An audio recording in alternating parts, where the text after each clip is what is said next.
bit of time to relax yesterday. That's why we decided to put up the time today at 10 o'clock so that at least we can all be refreshed to have the energy and to continue with the sessions. Today's session, of course, there will be some housekeeping arrangements. The norm is once you come, you have your breakfast, then we get to business. The essence today is to do a recap of yesterday by the rapporteur. From there, then we'll give one or two remarks with one of our prominent guests that was unavailable yesterday due to flight schedule, who is Mr. Jesper Eradi, who's the Secretary General of All Africa Association of SMEs. And we welcome you, Mr. Jesper. In our midst, it's a pleasure to have you here. Then from there, we'll go for breakfast. And after breakfast, the two other sessions that we are supposed to be on policy dialogue on digital trade, and the other one, which was also leveraging compliance for international standards, will be collapsed as one. And we will have the panelists on the high table to discuss this for a period of 2 hours. And then we just have a formal closing remark. Then from there, we sign off. And as stakeholders and partners, we will write to all of you and share on the conclusions of this conference for policy actors. And we are also glad that the Deputy Permanent Secretary, Mamadi Damfa, is here representing the Minister overseeing the Ministry of Trade. And all of this will be handed to them for policy action. And like I said yesterday, our mandate, one of our key mandates is to do advocacy, which is policy advocacy on reforming the business environment for business to thrive. So without much ado, we just start the program now. I will have the honor to call on force members of the high table to at least come to the high table, and one of them will be, we start from home, the CEO of GAIPA, Mr. Osenu Senghor. Can you please join the high table? The coordinator of Emerging Market Hub, can you also join the high table? Mr. Jesper Eradiri, can you also join the high table? We have chambers in this country, and GCCI has been here for long. Businesses and voice of business in the Gambia. So we also welcome the President of the Chamber of Commerce and Industry, Mr. Nyundu Fati.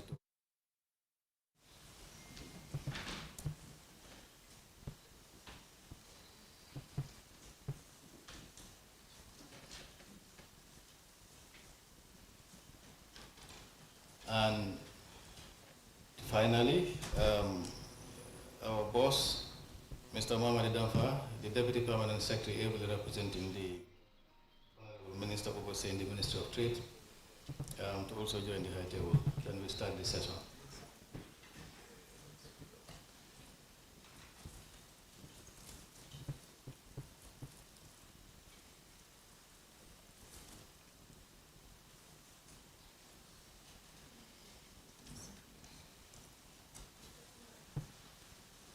I now have the honor to invite my colleague, Mr. Alin Bey, who has been a writer all his life and has been into IT. I am glad he was a former student of the president of GCCI, now Mr. Nyundu Fati, on IT, to give us a recap.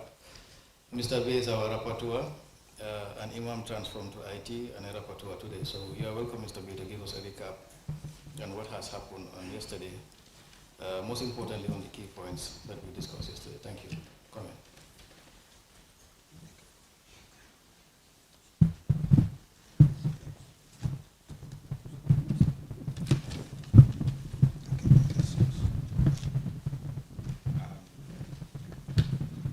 Good morning, my boss, Mr. Kamara, and good morning, the high table, and good morning, participants. I want to thank each and every one of you for your presence today. That's the second day of the event and also the final day. Your passion and your participation has really been very immense. The Banjul Trade Partnership Summit has been more than just a gathering. It's been a catalyst. We've exchanged ideas, challenged assumptions, and laid the groundwork for partnerships that will ripple far beyond this zone. From keynote insights to spirited panel debates, today reminded us that trade is not just about transactions, it's about transformation. It's about building bridges between nations, industries, and the people. Let us carry the momentum forward. Let the conversations continue, the collaborations deepen, and the commitments solidified. I will not bore you with a lot of talks here, but we will just go straight to reflect on yesterday's activities.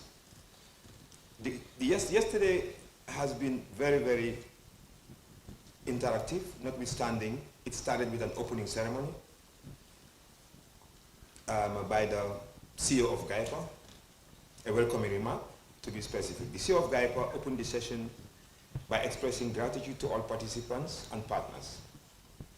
His key message emphasized the importance of regional integration, stating that meaningful progress cannot be achieved without a strong partnership between the Gambia and Senegal. He highlighted GAIPA's commitments to fostering cross-border collaboration and economic development in West Africa. The second speaker was the Chief Ambassador Zainab Mohammed. The Chief Ambassador Zainab Mohammed delivered a passionate address centered on the theme, trade partnerships without borders. The key highlights from her speech includes appreciation for Mr. Kamara, that's Babukar Kamara, and GAS for their tireless efforts in organizing the event, a historical overview of African trade and its structural limitations, a call to revive Africa's strength through cooperation and collaboration, advocacy for guarantee trade mechanisms to ensure investor confidence and community safety. She emphasizes on inclusive commerce, turning partnerships into policy, and expanding markets. She also expressed concern on the vision for a borderless Africa that creates decent jobs and positions the continent as a future global trade giant. The next speaker was the DPS, Minister of Trade and Industry, on behalf of the Minister.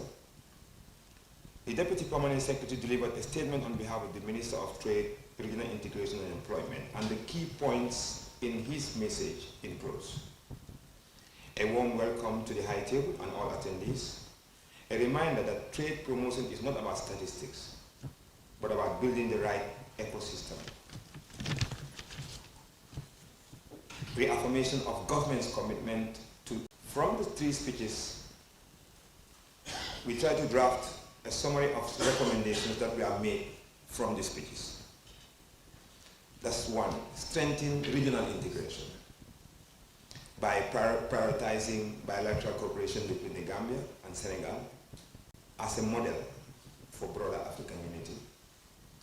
Two, institutionalizing the trade partnerships, meaning translate collaboration efforts into formal policies that ensure long-term impact.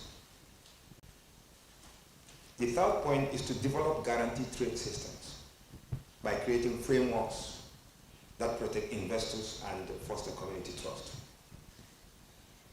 The fourth recommendation from the speeches is to promote inclusive economic growth that focuses on job creation, social inclusion, and equitable access to trade opportunities. The fifth recommendation from the speeches is to build a resilient trade ecosystem by supporting infrastructure, policy, and innovation that enables sustainable trade across borders. A call to action. Let us transform dialogue in action. Let's transform dialogue into action. the time has come to build a borderless Africa, one that thrives on collaboration, inclusion, and innovation. Stakeholders must commit to forging policy-driven partnerships, strengthening regional ties, and creating ecosystems that empower communities and attract investment. Together we can shape Africa into a global leader in trade development. After the speeches, the panel discussions, we had two panel discussions. Women entrepreneurship in intra-African borderless trade, and also experience sharing. The first panel discussion was chaired by Nafi Bari, and the panelists were Sanaba, Nyindu Fatou Menga, and Mr. Jammeh. The key themes from the discussions were limited access to finance,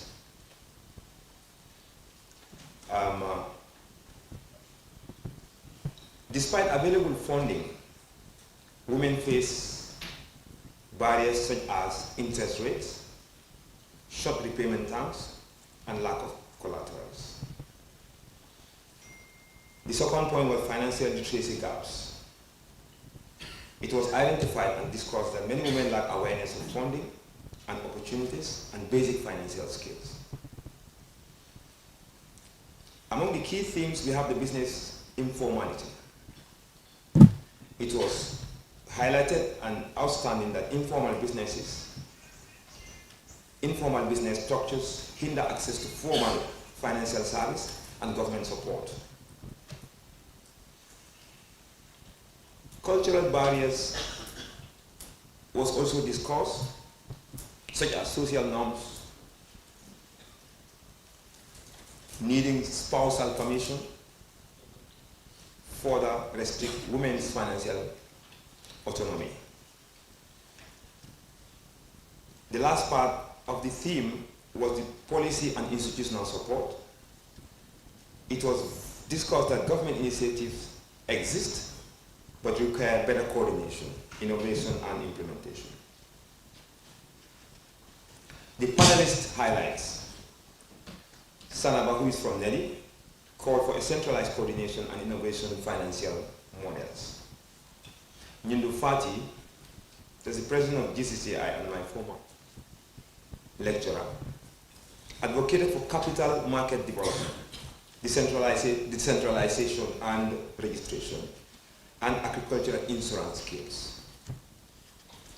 Fatou Menga proposed formalizing informal saving systems, flexible collateral, digital lending platforms, and financial literacy programs. Finally, Mr. Jammeh, who represented the minister, DPS Jammeh, shared policy updates, emphasized group lending, and highlighted repayment success among women. The contributions from the floor were as follows. Ambassador Zainab suggested exploring Islamic banking and urged collective advocacy to policymakers. Benjamin offered support from a Nigerian organization. Benjamin, who is from a Nigerian organization, talks about de-risking businesses and emphasized financial literacy.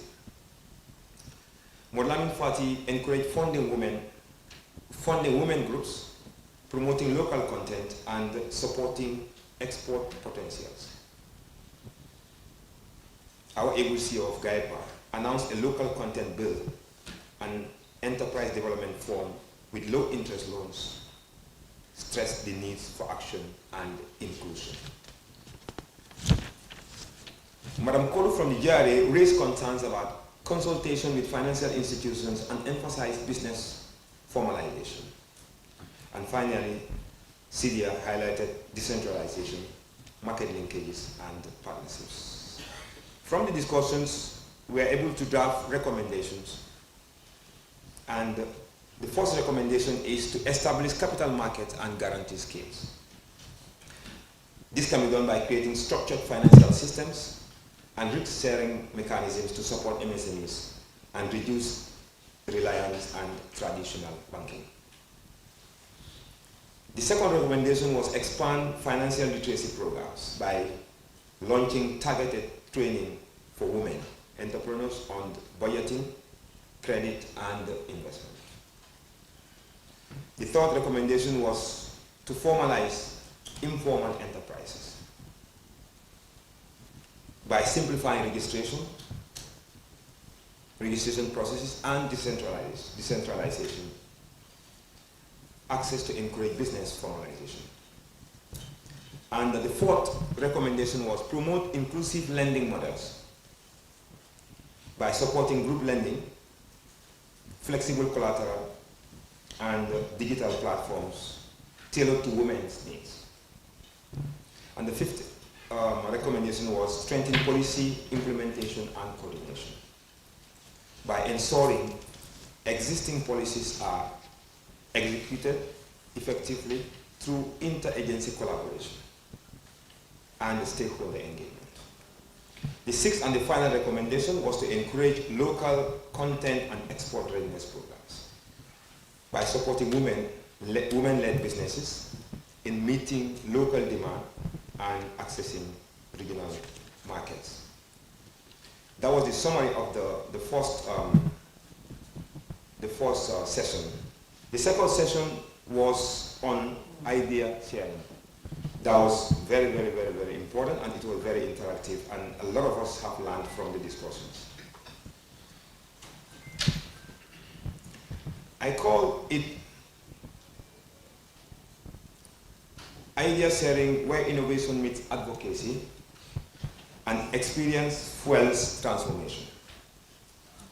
Madam Ambassador Zainab opened the session with a powerful anecdote from her engagement earlier this year with key stakeholders in cross-border trade.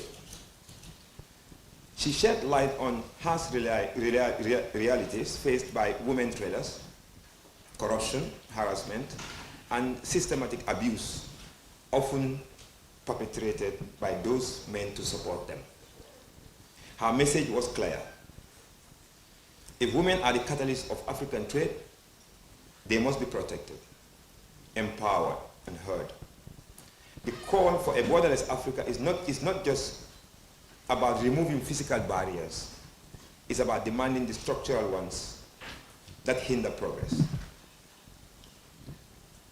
I'll say this again. A call for borderless Africa is not just about removing physical barriers. It's about dismantling the structural ones that hinders progress. This session brought together dynamic voices committed to amplifying women's roles in trade and building systems that work for them. The summary of the discussion is as follows. Ambassador Zainab highlighted corruption and abuse faced by women in cross-border trade. She advocated for seamless trade across Africa, shared the story of a participant from Cote d'Ivoire who faced multiple transit hurdles just to reach the Gambia. Madam, our able madam from Cote d'Ivoire, who is the head of Aquila, a tech entrepreneur who over a decade of experience emphasized empowerment over support for women, and also introduced her platform offering business loans. She talks about business loans and grants,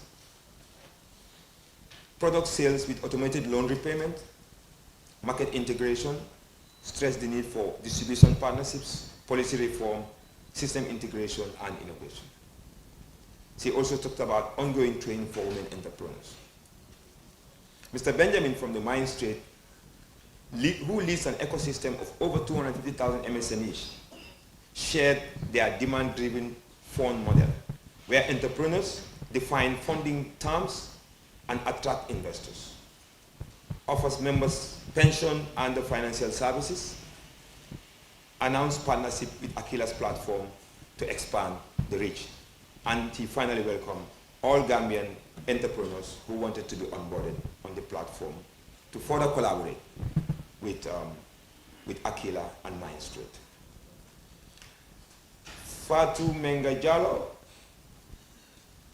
spoke on sea trades, the sea trade program, and its 22 hubs that is around the world. She emphasized trade facilitation, efficient and well-supported BSOs, that's the business support organizations, infrastructure needs, energy, logistics, warehousing,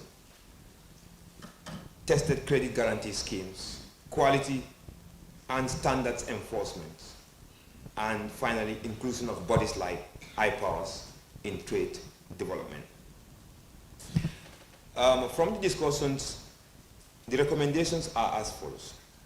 1, to strengthen cross-border trade protections by addressing corruption and abuse through policy enforcement and accountability mechanisms.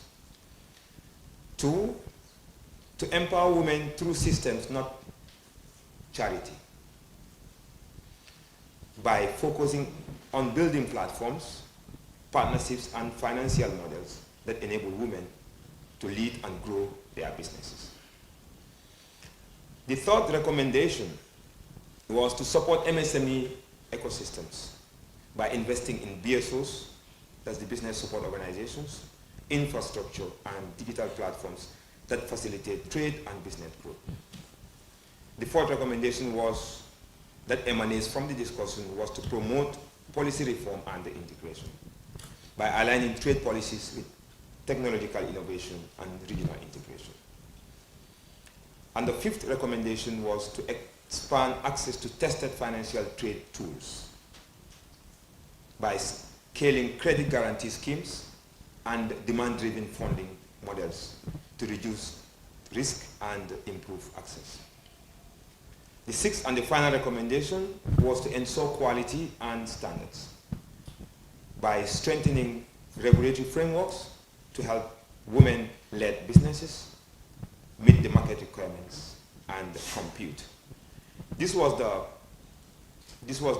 recommendation that came out from the discussion of the second session. I think it was a very long day, and I have to wrap up here. This is just a summary of what had happened yesterday, but I will definitely want to hear today things like tariffs. I didn't hear words like tariffs, warehousing, logistics, policies, we talked about that. I think the infrastructure, we've talked about that. But tariffs, logistics, and the AFCTA. I think the AFCTA, which is the African Continental Free Trade Area, they are also into something. Like the man, one of the panelists rightly said here, we don't want to reinvent the wheel. So I think let's look at those areas as well. I know the experts are here. I just want to tickle your mind so that we can start looking at those areas.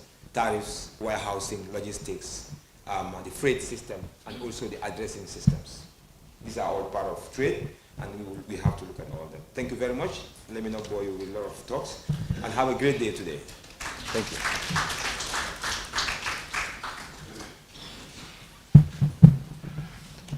Thank you very much, Mr. Bay. I think it has been very explicit and precise. Just few notifications that we have made from my end, of course, was the CEO of my state, who is Mr. Benjamin Adolu, and of course, the founder of Aquila Solutions, Mrs. Amina Amandine Kwaku. Those names will correct, and also the representative of the Deputy Permanent Secretary, Yahya Jammeh, who is Mr. Bamadi Damfa.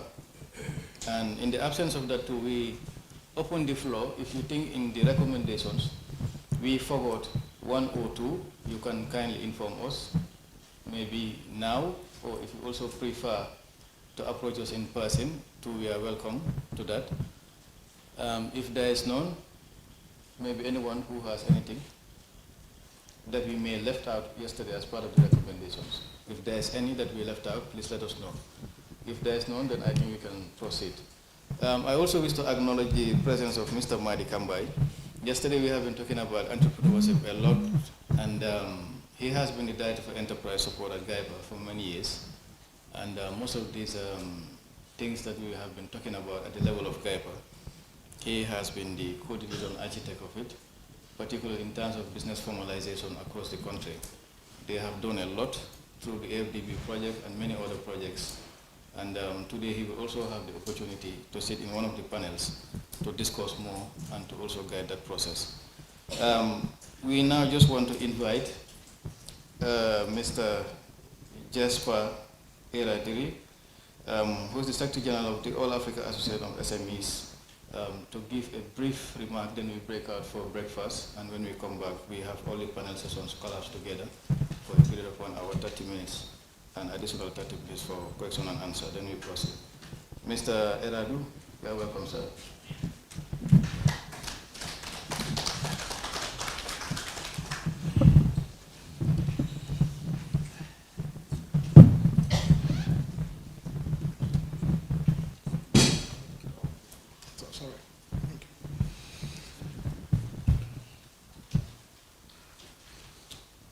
Your Excellencies, distinguished ladies and gentlemen, it gives me great pleasure to be here this morning to engage with you and share perspectives and views.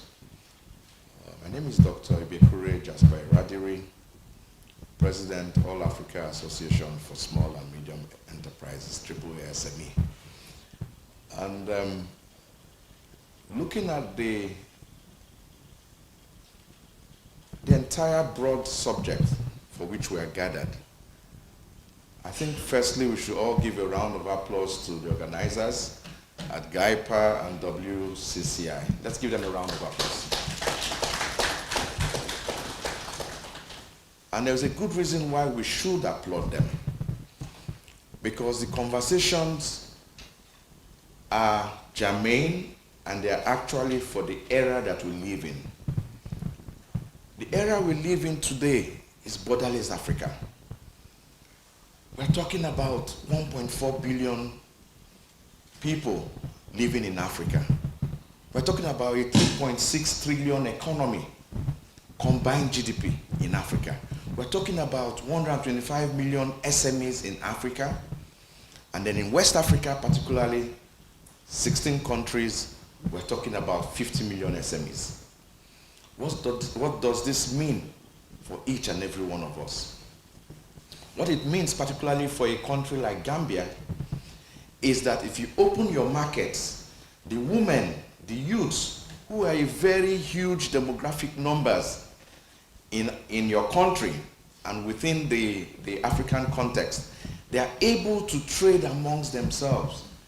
They are able to expand and ensure that their products are seamlessly moved from one part of Africa to the other. This is what the AFCFTA is all about. And then the AFCFTA is not complete without the right ingredients, and the right ingredients are the SMEs. The SMEs are the engine room for growth for any economy.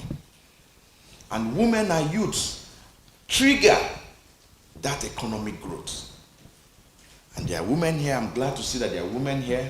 I'm glad to see that there are women already sampling products outside. I'm glad to see that there is already an action towards trade. But at this time, we need to go beyond an action. It has to go beyond ambition, beyond action. It has to go towards implementation.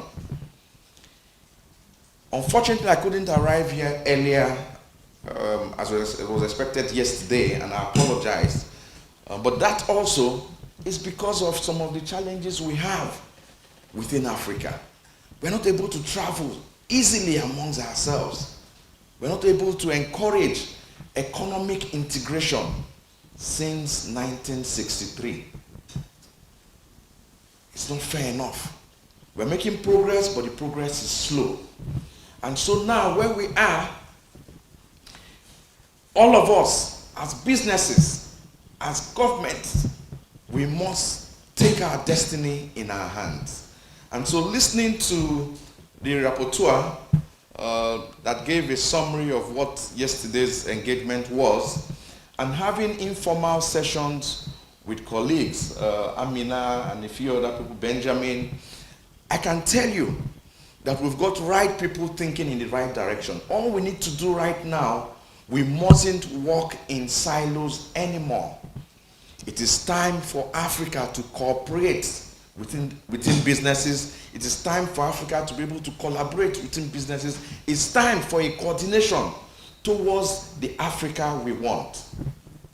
At the All Africa Association for Small and Medium Enterprises, we are happy to promote, support, and develop the SME ecosystem in the continent. We hold hands with the African Union, we hold hands with the UN systems, and we cheer under the business support, BSOs, business support organizations, in the AFCFTA Secretariat in Accra. We chair the Trade and Investment Platform. And so we're here to hold hands with you to give you an accelerated promotion of your businesses. And one of the issues that is a recurring decimal is access to finance, access to markets, access to linkages. And I'm happy that colleagues from yesterday were able to speak to that topic on access to markets, on access to finance. And I'm happy again that we are all beginning to come back to our senses as Africans. As Africans, we're a people with a huge culture.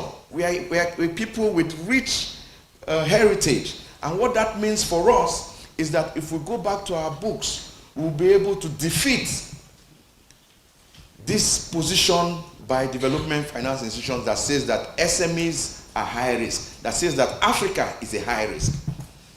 I'm just coming from an engagement in France and with OECD. And one of the conversations was Africa being high risk. How do we de-risk Africa? But you see, when they say Africa is high risk, they are saying it by lip service. If for 200 years Africa has been high risk, if for 200 years SMEs have been high risk, what have you developed? What is the innovative solution you have developed to mitigate the high risk? If you genuinely want to support and help the SME ecosystem, which you say are the engine room for economic growth, what is the innovative solution you have given to them?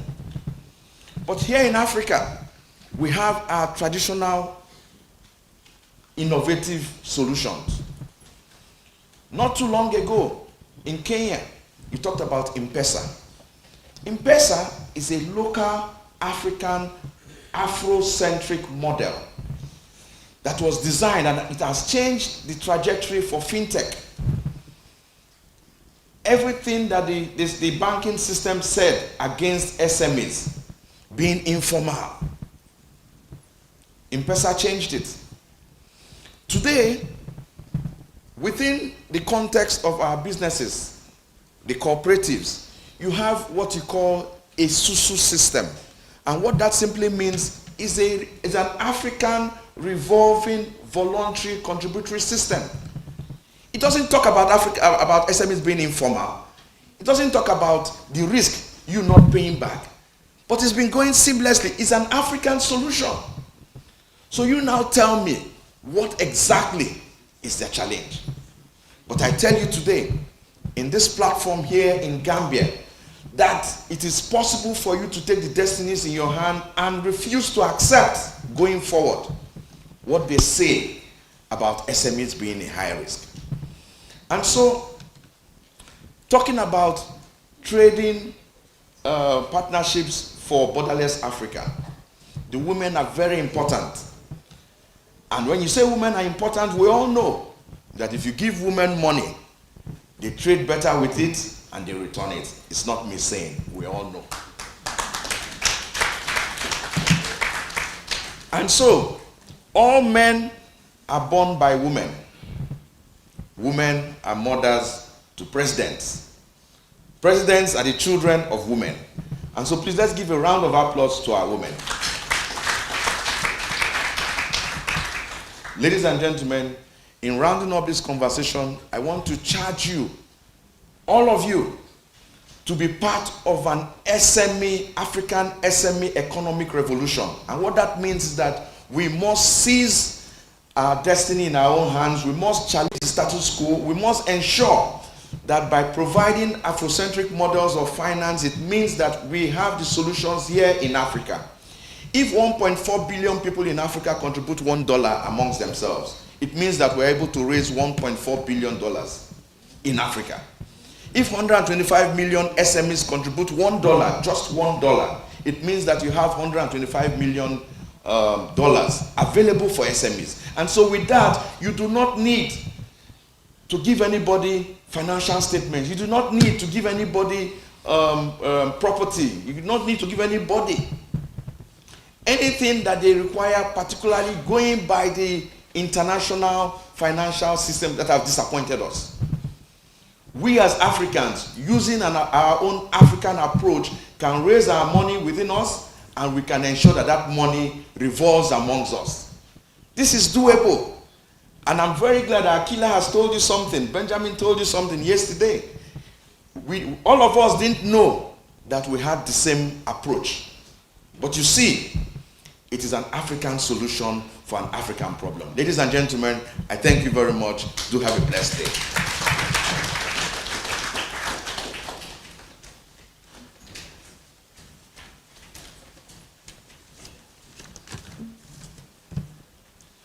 Thank you very much, Mr. Jasper, for those very inclusive and very objective suggestions to our entrepreneurs. At the level of policy, we wish the discussion will be expanded later for you to have more insight at the policy direction. Now the cards have been served for breakfast, and we'll break for breakfast, and we will come back here in 30 to 45 minutes. 30 minutes being breakfast, and the other 10 to 15 minutes being the mobilization for everybody to be in the hall. Thank you.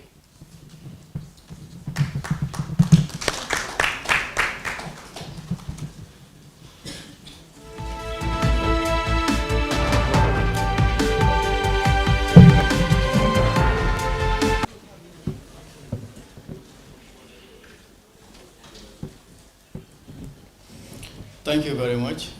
We did hope that you have a good breakfast, though it came late, but it was also part of the program that we come at least late bit today to at least enable you to relax from the challenges we did experience yesterday, leading us to close late, just to ensure that we conclude discussions. Now we are supposed to have two panels. One was supposed to be on policy dialogue and digital trade, enhancing trade facilitation, use of digital trade and fintech. And the other was supposed to be export market opportunities for women-led SMEs, exploring new markets and trade agreement. But due to the constraint of time and some other logistics that we are currently facing, we decided now to collapse those two panels like we did yesterday so that we can close maybe latest by 1 o'clock or 1:15 to allow us to go and attend to some other matters.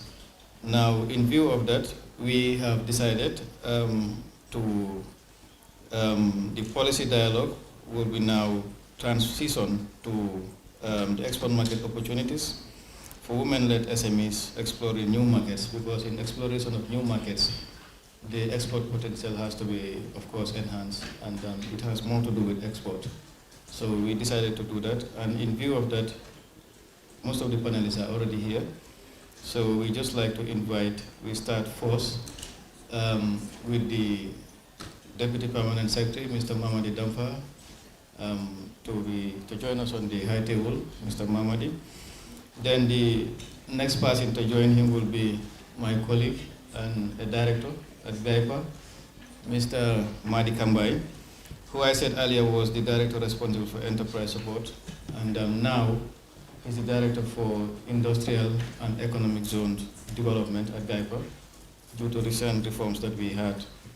And you could see it's all about export development and ensuring that at least there's a value chain across some of these areas. The next one will be Madam Kodo Lum Jones Ogo, ably representing the Commissioner General. We have a lot of issues when it comes to export, in terms of both import and export, and GRT is very important in that light. Madam, you can join the high table. The other person we will call is where these events or activities happen most of the time in terms of import and export. That's the port of call, the Gambia Ports Authority. And we wish to invite Mr. Sunkaru Baji, able representing the Managing Director of the Gambia Ports Authority, to join. If he's not in, I saw him at the breakfast lounge, and later he will join us. The other important partner, stakeholder in this is the Gambia Transport Union. Most of the things that we do in terms of logistics supply is being done by their members, both home and across the borders. So Mr. Omar Sise, you are highly welcome to the high table. Omar.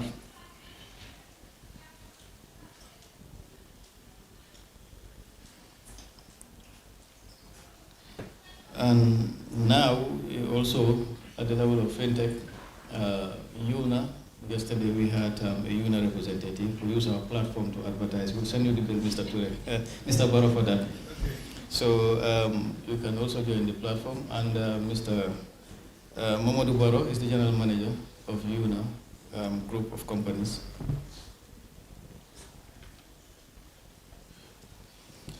Now, this is 12 o'clock, of course. We hope by 1 o'clock or latest by 1:15, we should be able to conclude. Like I said before, such kind of platforms are not only meant for discussion, formalities and what have you, but what it agitates is to create the platform for people to interact and discuss. And at this point in time, the most important thing, sorry, excuse me.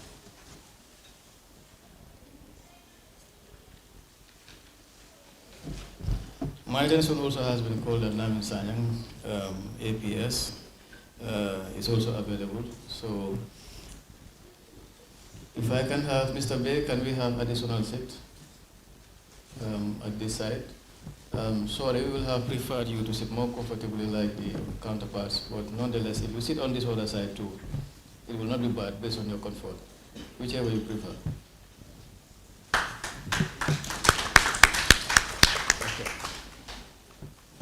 All right, thank you. And if Mr. Sunkaru Baji joins us, which we are hoping to very soon, he will also sit on the other side. And now, Madi, your panel has expanded exponentially, and we will allow you co-chair with DPS so that we can have a full session in place. You are the expert, so the floor has been handed to you for the needful. Thank you. Thank you very much, Mr. Moderator. Thank you very much, dear participants. We welcome you again to this session, which is export market opportunities for women-led SMEs in the Gambia. Basically, this is a panel where we are going to look at the export market opportunities for women-led SMEs in this country and in beyond.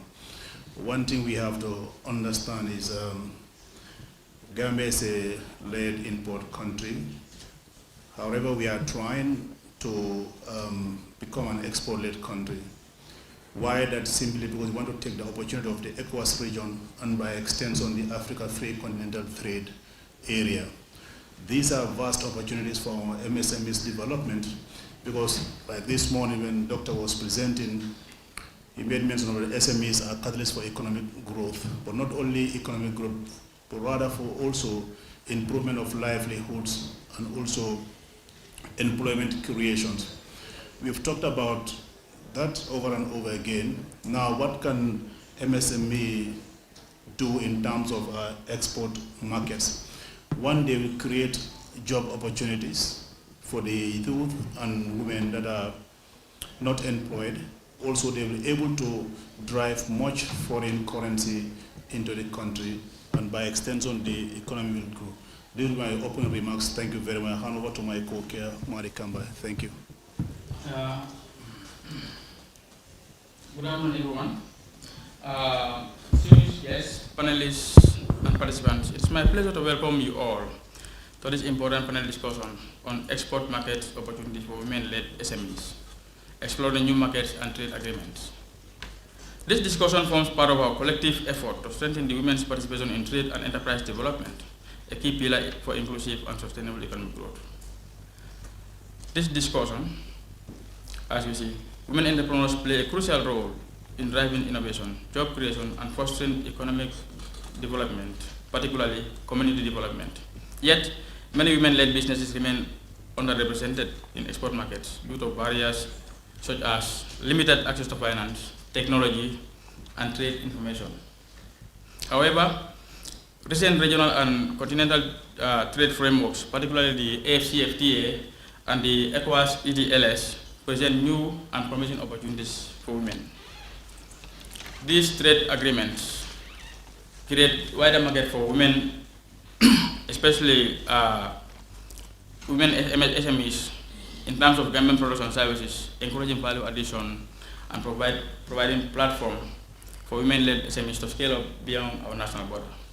Today, this discussion seeks to explore how we can particularly support women entrepreneurs to seize these opportunities that AFCFTA and ECOWAS EDLS scheme presents to them. So if you look at it, particularly in terms of those spaces, there are so many efforts on the ground, being government institutions, BSOs, and NGOs, and also development partners, to scale up the capability and capacity of women enterprises to industry scale and size, so that they participate in these markets. We are honored to have with us a distinguished panel of experts and institutional leaders who can play a crucial role in promoting trade, enterprise development, and women economic empowerment. Allow me to introduce the panel on the high table that is set to take us through this important program section, which is the session for promoting or exploring into women SME participation in export markets within our region. We start up from my immediate right, Mr. Mamadi Damfa, representing the Ministry of Trade in the capacity of his DPS, Mamadi Damfa, DPS for Industry and Employment at the Ministry of Trade, representing Motai. We also have our GRA representative, Madam Kodu Jones, who is representing the MD of GRA, Gambia Revenue Authority. We also have the President, Gambia Transport Union, Mr. Omar Sise, on the panel. We also have the General Manager, UNA, Mr. Modu Baro. We also have a representative of the MD of Gambia Post Authority, Shumkar Baji. Shumkar around? Not yet. Shumkar is supposed to be on the high table here. These are the members of the high table. Please join me in welcoming all our esteemed panelists, please.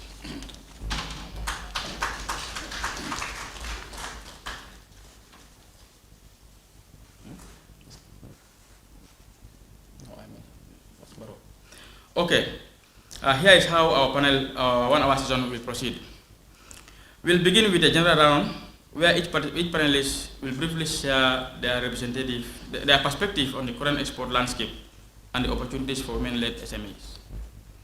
This will be followed by a thematic discussion highlighting institutional roles, ongoing initiatives, and practical solutions to strengthen export participation of women.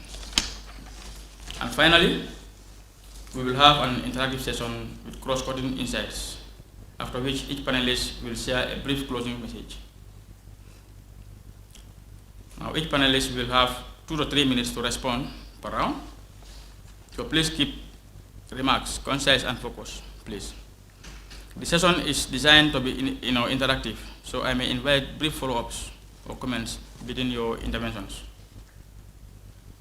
With that, let's begin our conversation. To set the stage, I would like to start with a broad question to all our panelists. From your institution's perspective, what do you see as the current export opportunities for women-led SMEs in the Gambia, and what barriers still persist? Now, this is the first round, and overall, it will take us just 10 minutes. The objective of this particular round is to determine the current situation and identify challenges. So my first question goes this way. let me start from Mr. Barrow. Mr. Barrow? Yeah, sorry. Good. I think I'm around here.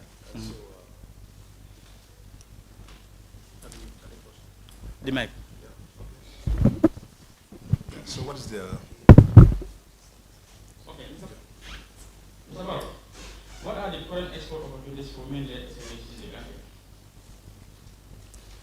Yeah, so good morning. I think my understanding is that we will be making a presentation on the role of fintech and digital trade in the country, but notwithstanding, we will be able to make a remark on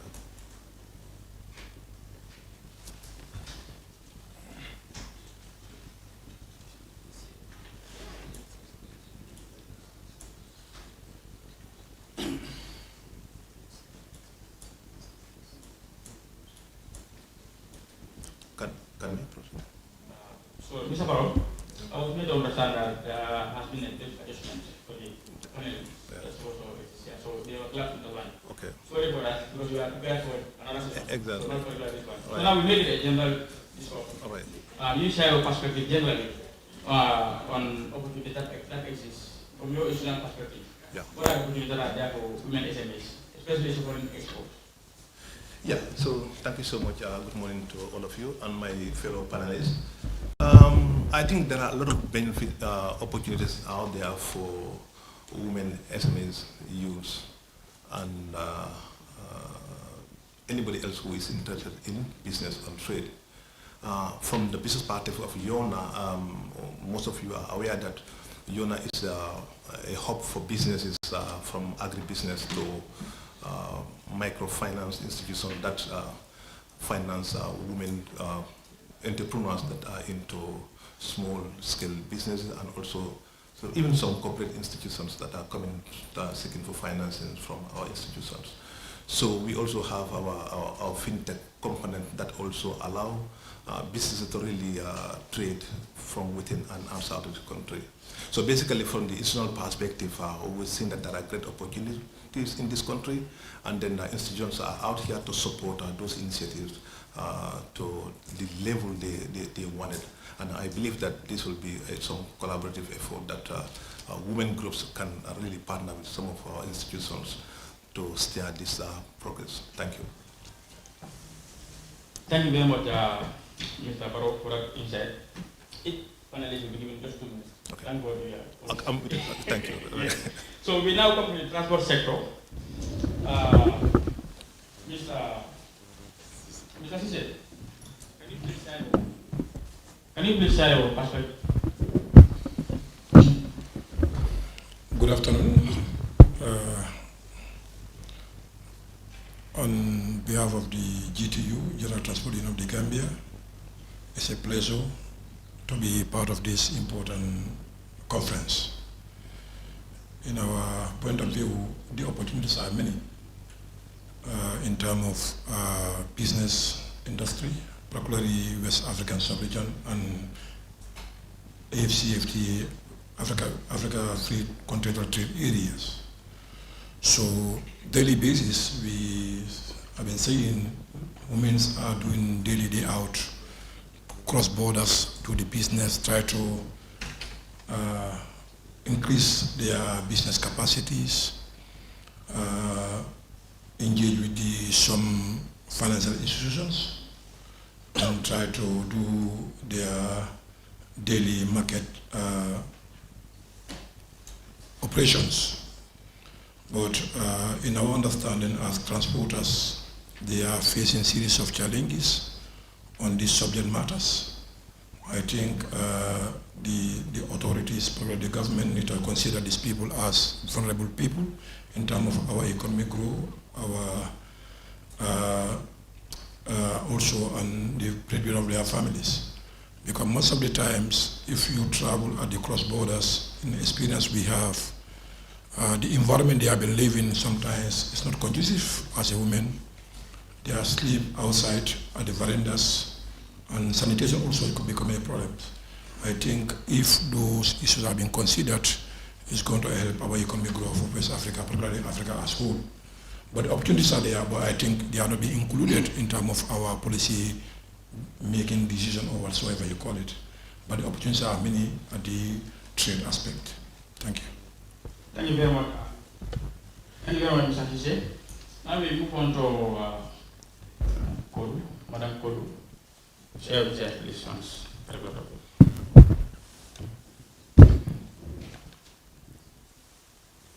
Good morning to you all. I'm Kodulum Jones Ogu from Gambia Revenue Authority under the Customs Department. I am the Customs Manager, Tariff and Classification, and also Rules of Origin. Today, our institution is an institution that we have already signed some of these protocols with AFCFTA and also ECOWAS. Signing these protocols only wouldn't stop. We have some of the protocols and some of these things that we need to implement, and you can't implement some of these things without being doing a lot of reforms. So what we did was to go straight to digitalization, and we moved from Asikoda Plus to Asikoda Wall, which will help SMEs in their exports, because we have a box called Box 36, where you will have these protocols from AFCFTA and also ECOWAS. We use the Box 36. Once you click the Box 36, it allows you to clear your goods under those preferences. So apart from those preferences, also we decided to also have in the same system what we call the ISD4. This ISD4 helps these SMEs to be able to process their exports or declarations without going to these customs cumbersome or long delay of their declarations. The other thing was also, since we've signed the protocols of AFCFTA as well as the ETLs, we also thought of also uploading the CET tariff. We upload the CET tariff and we ensure that we are at par with our sister institutions so that we'll have the same rate of duty. The other thing we did was also to look into within the region where a sister institution was in need for us to help to also upload the CET, which we were able to go and help them so that we will not have different duty rates within the corridors that we are doing export for these SMEs. Thank you. Thank you very much, Madam Kodu. Let me reintroduce the representative from the Gambia Port Authority, Mr. Sunkar Baji. Sunkar Jeju. Okay, Sunkar, welcome to the high table, and let's continue from this point. You give us, a general insight on support of women SMEs in the export space, particularly in the AFCFTA and ECOWAS ETLS protocol. Just give a general insight from institutional perspective. Tell us what your institution, what has been doing to support women SMEs in the export space to facilitate trade. We give you 2 minutes, please. Thank you very much, Mr. Moderator. The port operations handles general cargo. We are not into the specifics of who is this importer or who this exporter is. What I can only substantiate is that we also participate in the GCCI as a board member, and I'm sure GCCI has the touch across the board of women and big-time importers. I think from that perspective, what can help is to try to kind of identify what are some of the needs that women or small-scale businesses will require, where most of the time women will fall under, and then bring it up so that it can be considered what are some of the specifics that GPA may be able to do. You must also be aware that GPA is under a concession, and that by that I mean a private party is now handling the operations, mean the operational aspect of the GPA, that is cargo handling, and the GPA would proper as an authority stay at the background to do a regulation, meaning to ensure some of the things that you used to do is at an optimum level in terms of operations meeting all the KPIs.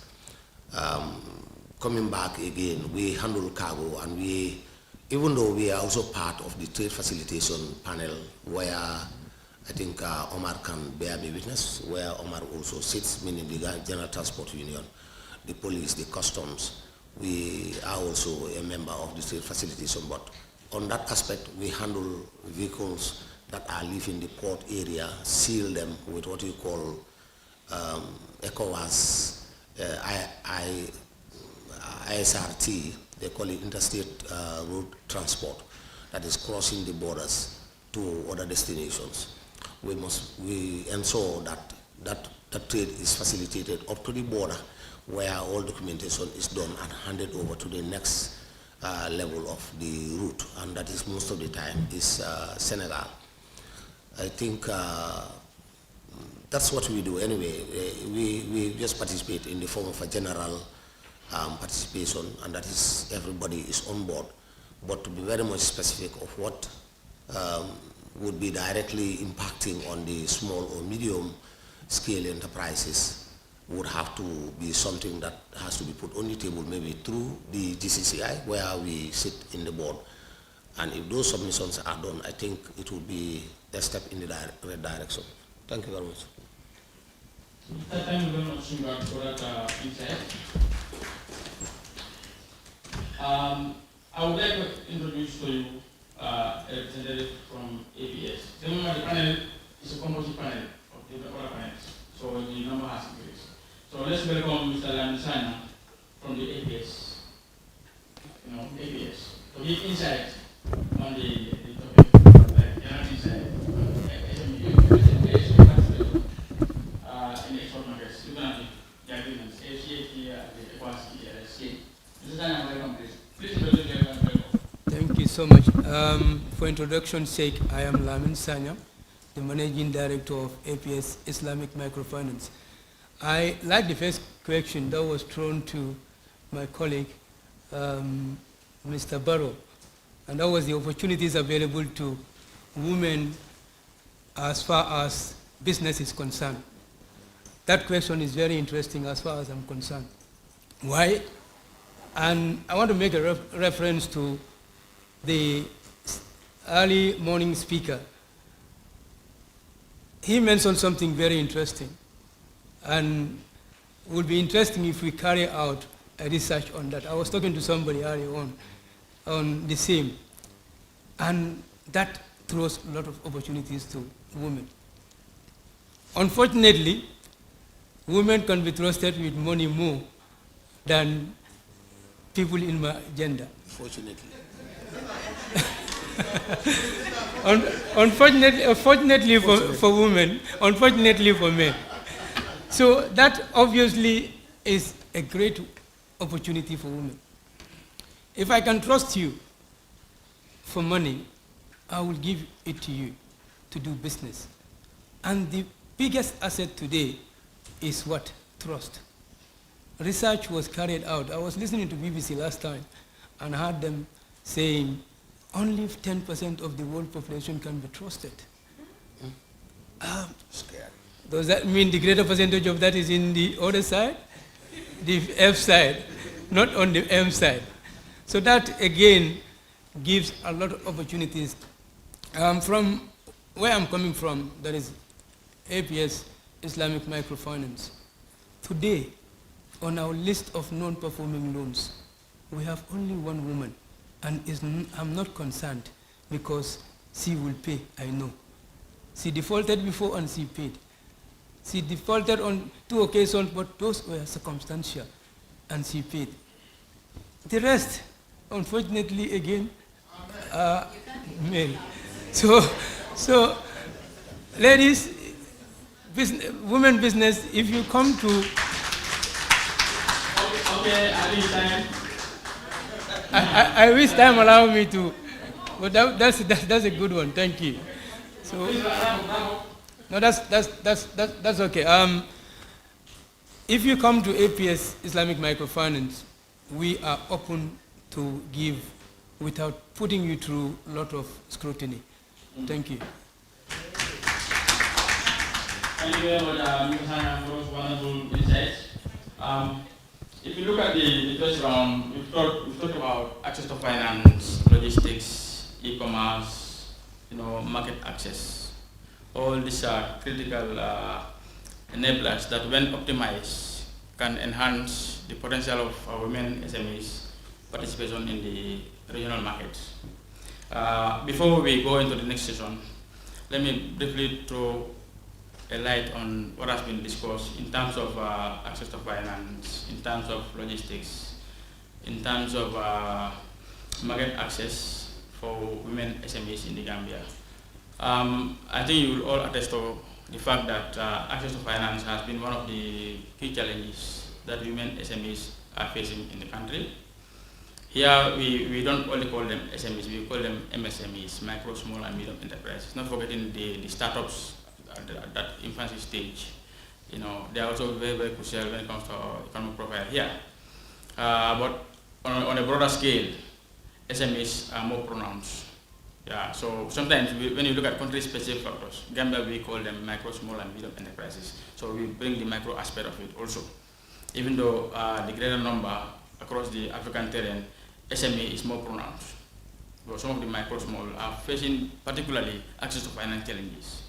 When it comes to logistics also, and also other components of these enablers, they are at the very beginning of at the very first of the ladder.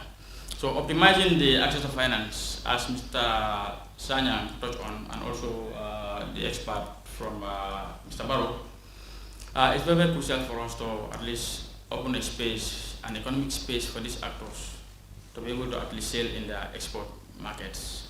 From institutional perspective, it has been mentioned, institutions help them to have access to business intelligence, also access to infrastructure that accord them the industry competitiveness to be able to explore regional markets.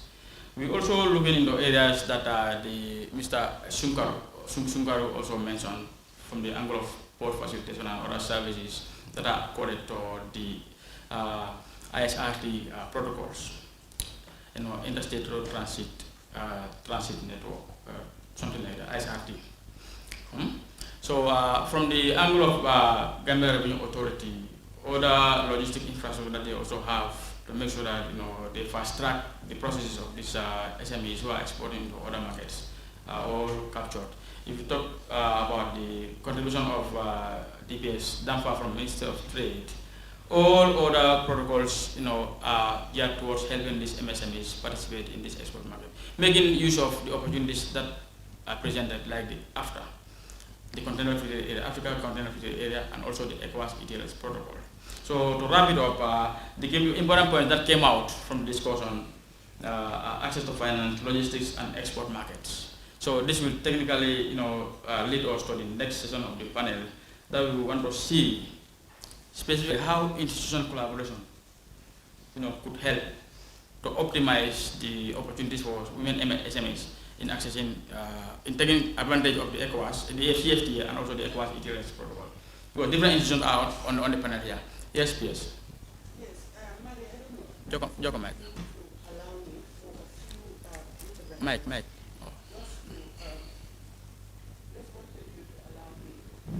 Okay. Okay. We just had. I think we all note that this meeting is a trade partnership without borders. It's a trade partnership without borders conference, right? But the emphasis here is laid on the women activity because it is talking about small and medium enterprises. So therefore, the target is by any means geared towards helping the women.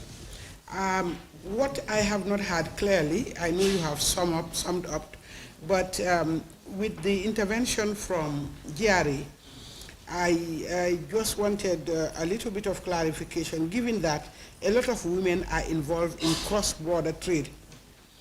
And we all know what is happening in that cross-border trade. We're being very ambitious. We're talking about AFTCA, but I think let us start small. Within the region, there are lots of protocols. There's the free movement of people and goods. There's the ETLS, and a lot more.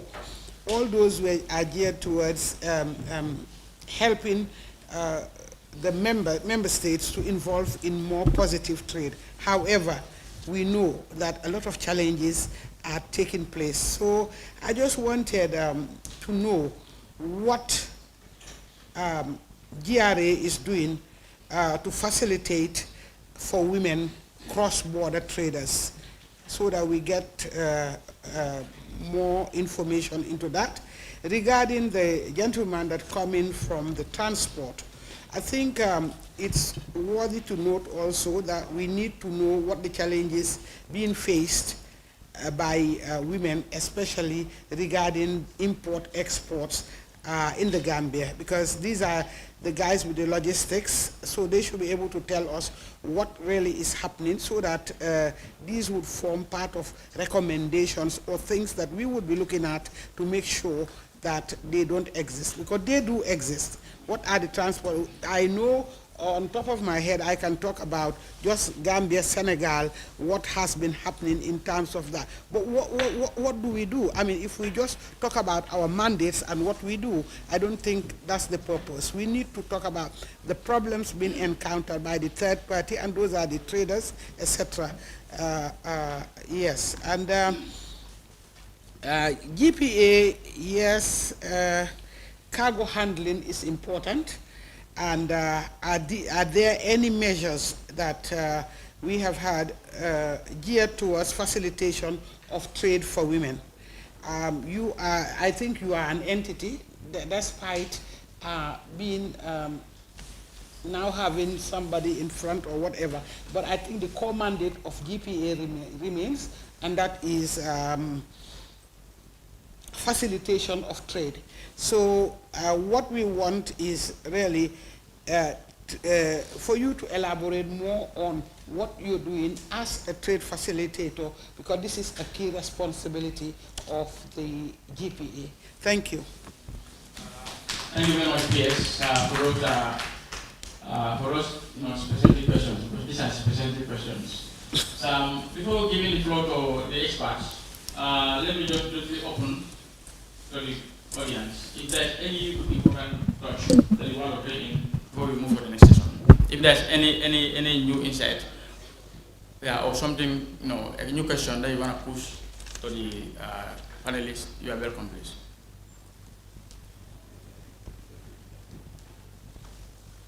Okay, it seems there's no other question or contribution. Okay, which one? Okay, Mr. Bay. Okay.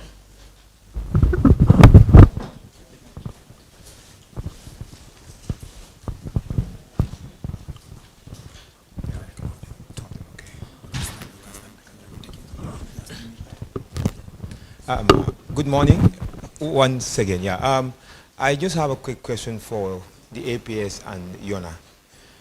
These are financial institutions, and I know through e-commerce we need the financial institutions to take charge of the payment systems. I wanted to ask if between YONA, we'll use those as examples because that's what we have here, between YONA and APS, do you have any kind of integration where payment can be virtual and yet integrated in regards to the women, because all women might not have the same account. So in case they wanted to do any commerce within the platforms, do you have an integration between your two platforms? That's my question. Thank you very much, Mr. B, for those questions. I think that's all we have for now. Now, let me come back to the experts to give their insight on the various questions raised. Some are general, some are institution specific. So let me first start with the general one that talks about SME challenges that these SMEs are facing in the export space. I would like to give that one to DPS Danfa, to give us challenges that the SMEs are facing in this export space. DPS. Okay, thank you. I think since yesterday we've been discussing about this, the challenges faced by MSMEs, especially those led by women. Basically, one of them that stood out clearly is the access to finance. We've discussed about it at length yesterday. Though finance is available, but the cost of financing for most of these women-led MSMEs is on the higher side. Simply because if they want to borrow facility from the either commerce conventional banks or the microfinance bank, the interest rate that is charged on those facilities is really, really high. And when you also talk to the financial institution, they also refer you to the lending rate provided by the central bank, because they also borrow from the central bank through the treasury bills and that. So that really, really makes access to finance for most of the women-led MSMEs a very big challenge. Also, most of the MSMEs do not have access to trade information as it should be available to them on a regular and timely basis. Like the PS made mention of, for example, between the Gambia and Senegal, we all know we are all in the same ECOWAS region. We've seen how a woman mostly travel from Senegal to Gambia with goods without much hindrance at the borders. Like if you want to take goods from Gambia to Senegal, you face a lot of challenges, starting from the border post at Amdalai right down to Dakar. You face series of challenges. Sometimes some of the goods are even taken away from them, or they are charged to pay extra fees. This, as a ministry, what we are doing is like normal, and on an annual basis, there is always meeting between our customs authorities and that of the Senegalese customs authorities. Then we also have the Senegalo-Gambian permanent secretaries. Most of these complaints are looked to them, but in effect, sometimes they agreed at the government level that no, there is no problem. But when you go down to the implementation phase, that's where the challenge is. Yes, that's where the problem is. Because most of the time, the governments, especially the Senegalese part, the government will sit back and say, no, it's our unions, or is our people that are doing this, we are not even aware. So I think what we can still, we are doing a lot, but what we can still do is we make sure we all follow the ECOWAS protocol as prescribed, especially Article 16, which talks about free movement of goods and services. Because if not, we might not be able to take the opportunity, because Gambia is a very small market. Senegal is a is bigger market than the Gambia. We might not be able to, our SMEs might not be able to benefit from the Senegalese market as enshrined in the ECOWAS protocol and by extension, the Africa Free Continental Market Zone. Why we are leveraging on this, or why we should leverage on this, these are continental agreements and the regional agreement that Gambia is a signatory to, and Senegal is also a signatory. So if we cannot penetrate the Senegalese market for our MSMEs, I wonder how we can do with other markets that are a little bit far from us. For example, Benin, Chad, and then you name them. So we are doing a lot, but think a lot needs to be done, especially at the customs level between the two countries. The customs they should have is harmonized system that is very user-friendly to the, especially the beneficiaries, that's the women traders. Thank you. Thank you. Thank you very much, Mr. Thank you, Mr. Dama, for those insights. Before I move on, Mr. Sise, you are also very, very important in this space. Now, logistically, what are the challenges that SMEs are facing? Thank you so much. Thank you so much, Auntie Nafi, for that important question. GTU is responsible for the coordination of the movement of the goods within the sub-regions. We are working with the GRA and the Gambia government in facilitation of trade facilitation across the sub-region. But the challenges are many. It's uncountable. Harassment are many. All type of harassment is happening at the borders caused by the Senegalese or our security authorities representing the government at the borders. This harassment is not caused by any individual, it's caused by state authorities who have been assigned by the government to represent the people. The challenges in the trade facilitation is about, number one, is about the non-tariff barriers. The cost of transit, the cost of the trade on official charges issued by the state authorities at the borders without not any proper receipts. These are all, tools. We call it economy war in our point of view. Transporting goods from Gambia to Senegal, you face a series of challenges at the borders. Sometimes even to engage the customers is becoming a problem at the border end. The harassment, the sexual harassment, they are all involved. Before in this position, I've been driving for 15 years. 10 years of my career is cross-country driving, from Gambia to Nigeria, Senegal, you name them. Now, most of my customers are women who are working daily, day out to feed their families. But they pass a series of issues. Let me give you a typical example here. To transport from Gambia to transport goods from Gambia to third country within ECOWAS sub-regions is third country, because we have only landed border with Senegal for road transportation. So all those goods pass through Senegal.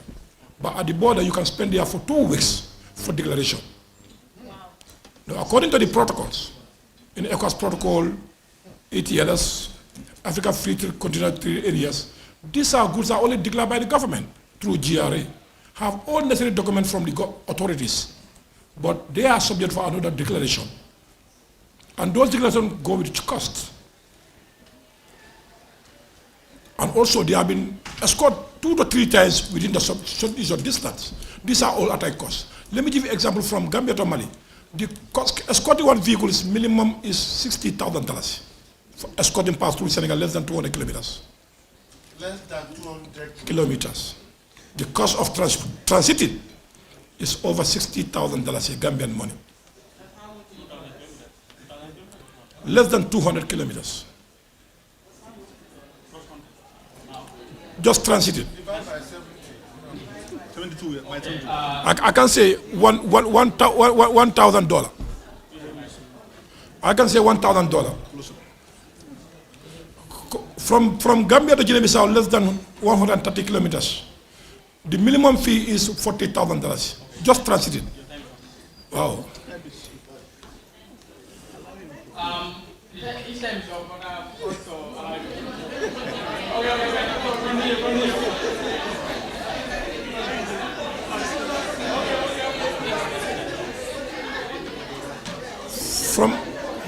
Okay, thank you for your support.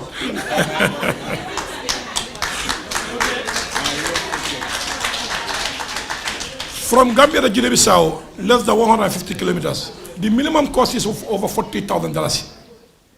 I'm not a mathematician. I'm not in economists. I know economists are here. In Guinea-Conakry, is over $40,000. These are all cost of trade. These are all cost of the end users. So the government engaged Senegal on these subject matters. I am part of most of the committees within Gambia and Senegal. We attend series of meetings. At the meeting we say, no, it's not good, it's not supposed to be, it's not happening. But they are the people who is doing it. They are the same people who discuss those issues. The current one, my point of this, disappointment about the Senegalese government, that is 2024. They assigned, the Senegalese government, this is a big allegation, assigned the union to close border just to remove GRA tracking for our economic protection. We say no to it. They have been protesting for 8 days. They came here. They went to GRA and said with GRA command. Give them a thorough deliberation about the tracking. They propose. The cost is less than $2,000 for transiting. Less than $2,000 Gambian dollars. Out of $60,000. We engage them. They refuse. We counter protest. But unfortunately, we have been tear gassed by our PIUs. We continue discussing with them. After 2 governments sit at Mansakonko. I in Senegal with their Minister of Transport then, now is National Assembly member El Malik Ndiaye. We discussed and come in the concrete agreement between the 2 parties. The 2 governments make a proclamation. But let me inform you, 100% of it's not being implemented up to date. The costs are getting higher and higher and higher. That's why today our women's transport, making trade between Gambia, they are starting, relax. Because the cost involved, end of the day, you cannot do your business. So I think this is the call for ECOWAS citizens. For me, I always, in my advocacy. Thank you very much, Mr. Sise, for those wonderful remarks. if I give you the floor, you are, I know you. We went to operate. So thank you very much, Mr. Today.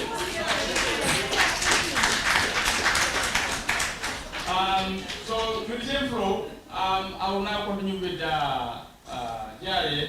So hear from them in terms of challenges these teams are facing and what are they doing about those challenges. Please.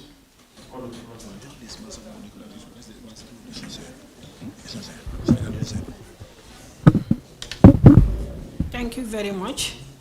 I know if men can be given 2 hours, I'll be giving 5 hours. Because I have to protest. Okay. Thank you very much, Madam Barry, for those questions. And the guy from the logistic. With GRA, as I said, we've signed so many protocols, we all know. We've signed the AFCFTA, we've signed the ECOWAS protocols. And these are protocols that when we sign, we come back to look into our own systems. You cannot say that you've signed an agreement with AFCFTA or ECOWAS when there are certain things that you need to do in your institution. And that's why we call it defaral sekir bala kenen di lako ñoo defaral. So what we did was, I said we went straight to digitalization, and we took it up to come to Asikuda Wall, where we feel it gives leverage to the SMEs to have that quick process. We've been having complaints of that delay. That's why when we moved to this Asikuda Wall, we created a special regime called the ISD4. And that helps them not to go with this cumbersome of calculation of the tariffs, you know, going through the process of getting a TIN number. So we have what we call the ISD4 for the SMEs to use. And that streamlines all the delay and the long process for them. And that's why I was saying that we need to do a lot of capacity building and then raise awareness and sensitization so that these SMEs will know what we have for them. This June, we had a sensitization program, which was organized by Minister of Trade, and I was one of the facilitators. We've observed a lot, and we've taken note of that. Some of them are new. Those some were there, they were trained, they understand so many of our protocols, but others were new and they didn't understand. I was glad that yesterday I saw one called Stella, who when I went out, she just hugged me and said, thank you very much for that sensitization that you gave us, because now I've even registered my business. We've seen a lot of things or gaps. Women also into business want to help their businesses are not registered. And when you want to enjoy this ETLS or FCFTA, you need to register your businesses. This access to finance, even yesterday I said you can't have access to this finance or help when your business is not registered.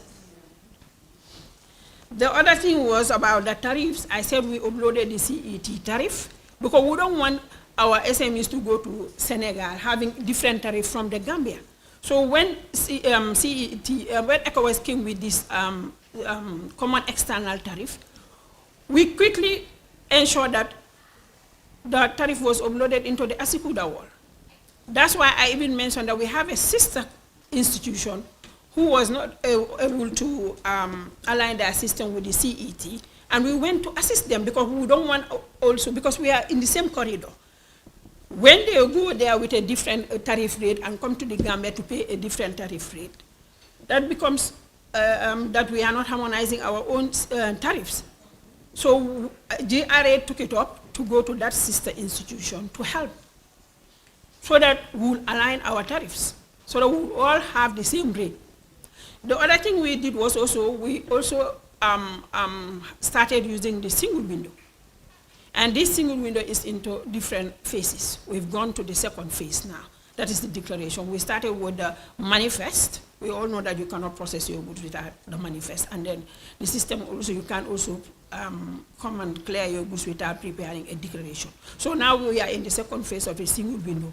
Where with this single window, we went round to institutions, encourage them, explain to them about this single window, look at their processes, look at people who have not automated, We explain everything to them as how does the single window will work, so that we'll streamline the processes that I said yesterday, having an SME going to legal, going to Ministry of Trade, coming to customs just for registration. That's why we look into it and then come up with the idea of coming with a single window, which will streamline all this. You can be anywhere, and then you can just have access to the single window and do your registration. And this is why we went into the single window to assist them. The other thing was the gender policy. We also have the gender policy in GRA. It was approved. And we have action plan, and this action plan we've done a lot by looking into our recruitment first. We've now started having a lot of female custom officers being recruited, not only with sending them even to the borders, because we've been having a lot of complaints of this sexual harassment at the borders. So we've now have a lot of female custom officers, even up to Basse. And each of these posts, we almost have 2, 3, 4 female officers. So we know our work is to search goods and also persons. We even talk about the coordinated border management, where we'll have our sister forces also helping us in that. On no account will a female SMEs come to the border without meeting a custom officer, female custom officer, and be sacked by a male officer. We have also worked on that with our sister forces, that if there are no female officers at the border for that particular time for a female SMEs to be sacked, an immigration officer can do that work on behalf of customs. My time is not up. You gave them 100. Wait. Apart from that, we also had, we thought of also having a legal department and also an investigation unit. We can also do all this without having the law backing us. And we cannot also just rely on information coming to us just like that when we don't have an investigation unit. We have an investigation unit, and we now work, just 2 weeks ago, I attended a meeting where we are working now with the WTO to have free toll call numbers as a platform for reporting. We have suggestion box. We have our website where people can also go into report. We have the ETLS portal where my number is, as a female, to be contacted wherever you have problem at the borders. But these things are not been spoken out for people to understand. So that's why I say we will keep on doing this sensitization so that you know that these platforms are existing. The other thing was the payment gateway. Customs is also into the payment gateway, and we have different forces, different phases. We also discussed with the WTO that we, right now we have what we call the AEO, that is the authorized economic operators, but we also want to extend it to the border so that we'll have SMEs AEO. The other thing was about the problem he said with the border with Senegal. Normally when I'm making my presentation, I don't like calling names. But since he said between Gambia and Senegal, as a representative and the vocal person for both AFCFTA and ECOWAS in my institution, I've taken it up during a meeting with ECOWAS to ensure that we discuss with them about the difficulties we are having at the borders, not only with Senegal, but with other countries. And then we invited the task force. ECOWAS have a task force. We invited the task force to come. We will lodge our complaints the first time. When they came, they looked at the ground, went around to see all these things. The second time they came, when we lodged our complaint, they went to these borders to investigate, and now we are awaiting for the report. That's something else we also did. Yeah, for now. Good. Yes. Yes. Oh, yeah, okay, go ahead. Good afternoon, everyone. My name is Gaz. I have a question and a suggestion in regards to moving goods and services. from Gambia to Senegal, with all these challenges that the women face and everybody else, all these businesses, for us, we're doing what we're doing, what we're supposed to do. When Senegal, when Senegalese businesses or anybody importing from Senegal, when they come into Gambia, it's always easy. When we are taking our goods or even our own personal belongings or our personal stuff, it's always a problem, not only businesses. We have, like this gentleman, transportation and UJRA have mentioned, you guys have signed agreements. And you agreed on the highest level. But to me, I feel it's not been respected, like the Gambians are not being respected. Because they said yes to you, what they're doing on the road is different and it's illegal. Just give me a few minutes, let me just give you one, something that I've experienced. We were going to Senegal. Our own personal belongings, they want to take it because we have been paying. Any maybe less than, let's say 100 meters, you will see a police car park. These are government officials. They charge us money. So what I told my friend is, any money we pay, they need to give us a receipt for that. So I suggest, or before I go to the suggestion, what is GRA doing, GRA and customs, what are they doing to stop that? Because if we're doing all we're supposed to do so that people can have free movement and they're not respecting it, and now we want to go to ECOWAS and complain, why can't we also add our own,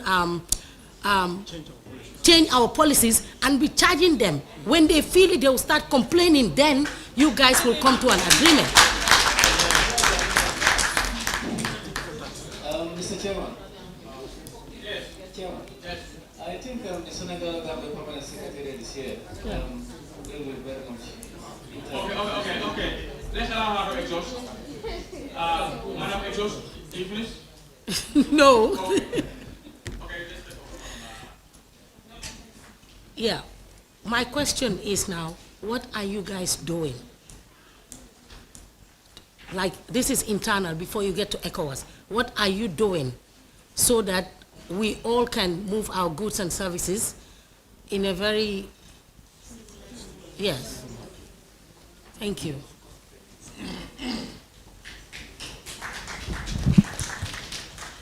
As I rightly said, we have Gambia, Senegal, and that's the first. But if the Gambia, Senegal is not working, and that's what we feel. That's why we went up to ECOWAS. Because all these protocols that are signed, if they are not honored, why do we have to say ATLS or ECOWAS or FCFTA? Most of the time they say Gambians are lenient, we don't implement. It's not that we don't implement. They are legal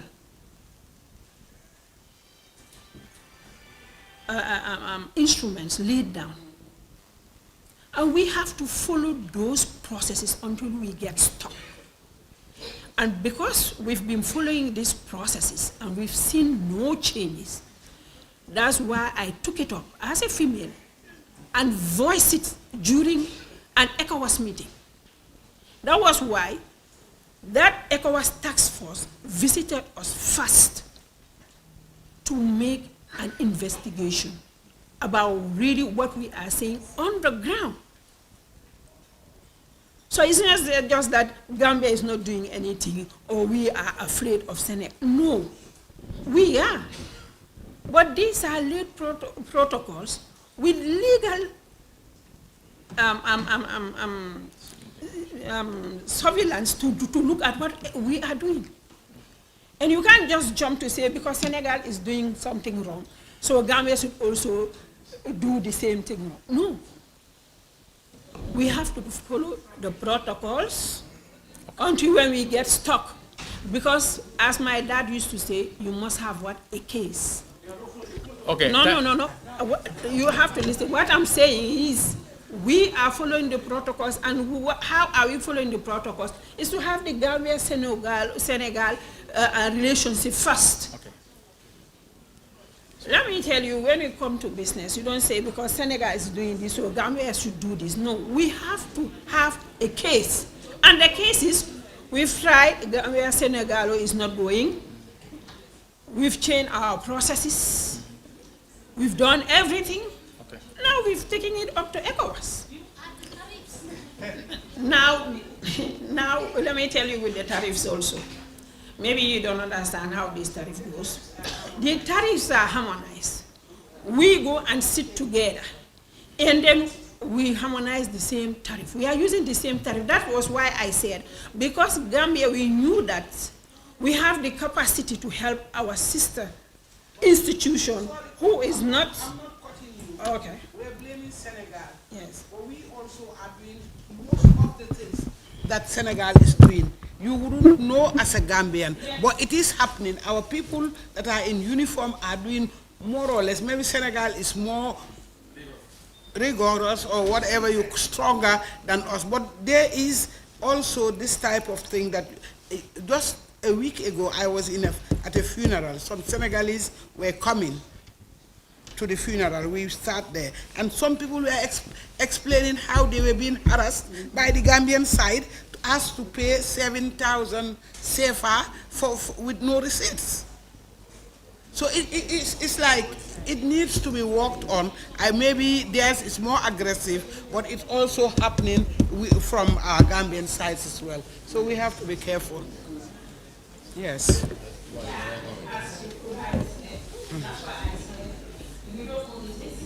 Yeah.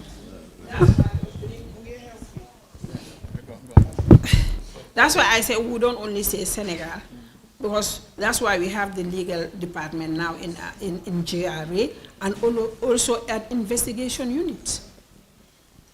Because we can't just say it's only happening in Senegal and it's not happening in the Gambia. Why do we have the legal unit and the investigation unit? Is to investigate on all these things and come back and report to us. Okay, thank you very much for that elaborate explanation. Yes, now, before we move on, I was told that Gambia Senegal Secretary is also present here. Yes. So, can we hear from them? Yes, I'm here. Yes, please. Go ahead. My name, as I said yesterday, my name is Mohamed Lamin Cham, and I'm from the Senegal-Gambia Permanent Secretariat. In fact, the reason why Gambia and Senegal came together to create this secretariat is to look at problems like this. So our mission is to promote functional cooperation and policy harmonization between the two countries. That's our mission. Gambia and Senegal are all signatories to Africa Continental Free Trade Area, to ECOWAS, and in 2020 also the two countries signed a trade and transit agreement covering all these issues we are talking about here. So that's why I said yesterday, on paper, everything between Gambia and Senegal is correct. But it's the implementation that's the problem. That's why regularly we have consultations at the highest level. You remember there was a presidential council meeting here. Then Macky Sall was the president in 2023. Recently, we also had the Prime Minister of Senegal, Ousmane Sonko, in 2024. He came here to meet the Vice President. And these are the issues that are discussed.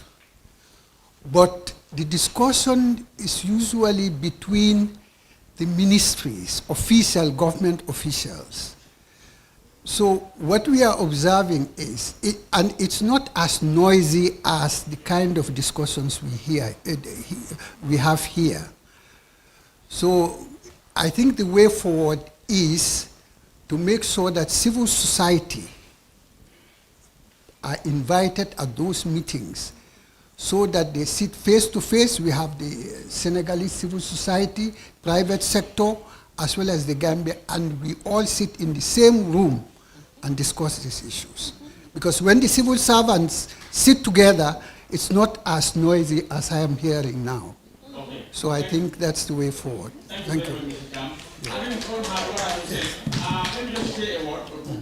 I think the problem here is countries sign this agreement, but they are not domesticated. That's why we have this problems on the ground. But once they are domesticated, there will be smooth flows. So before going forward, there are a few hands again to contribute.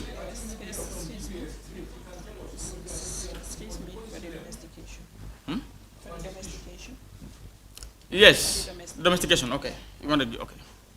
Just a minute. These protocols and agreements are domesticated. They are. In Senegal. I mean, Gambia with the CET is domesticated. We gazette it. ETLS, AFCFTA. Even we have now ratified our 90% tariff with the AFCFTA. Our 7%, 3%, which is the sensitive and the excluded tariff, is been sent to ECOWAS for discussion. So the domestication of these protocols into our laws are already done. Senegal? I'm not in Senegal.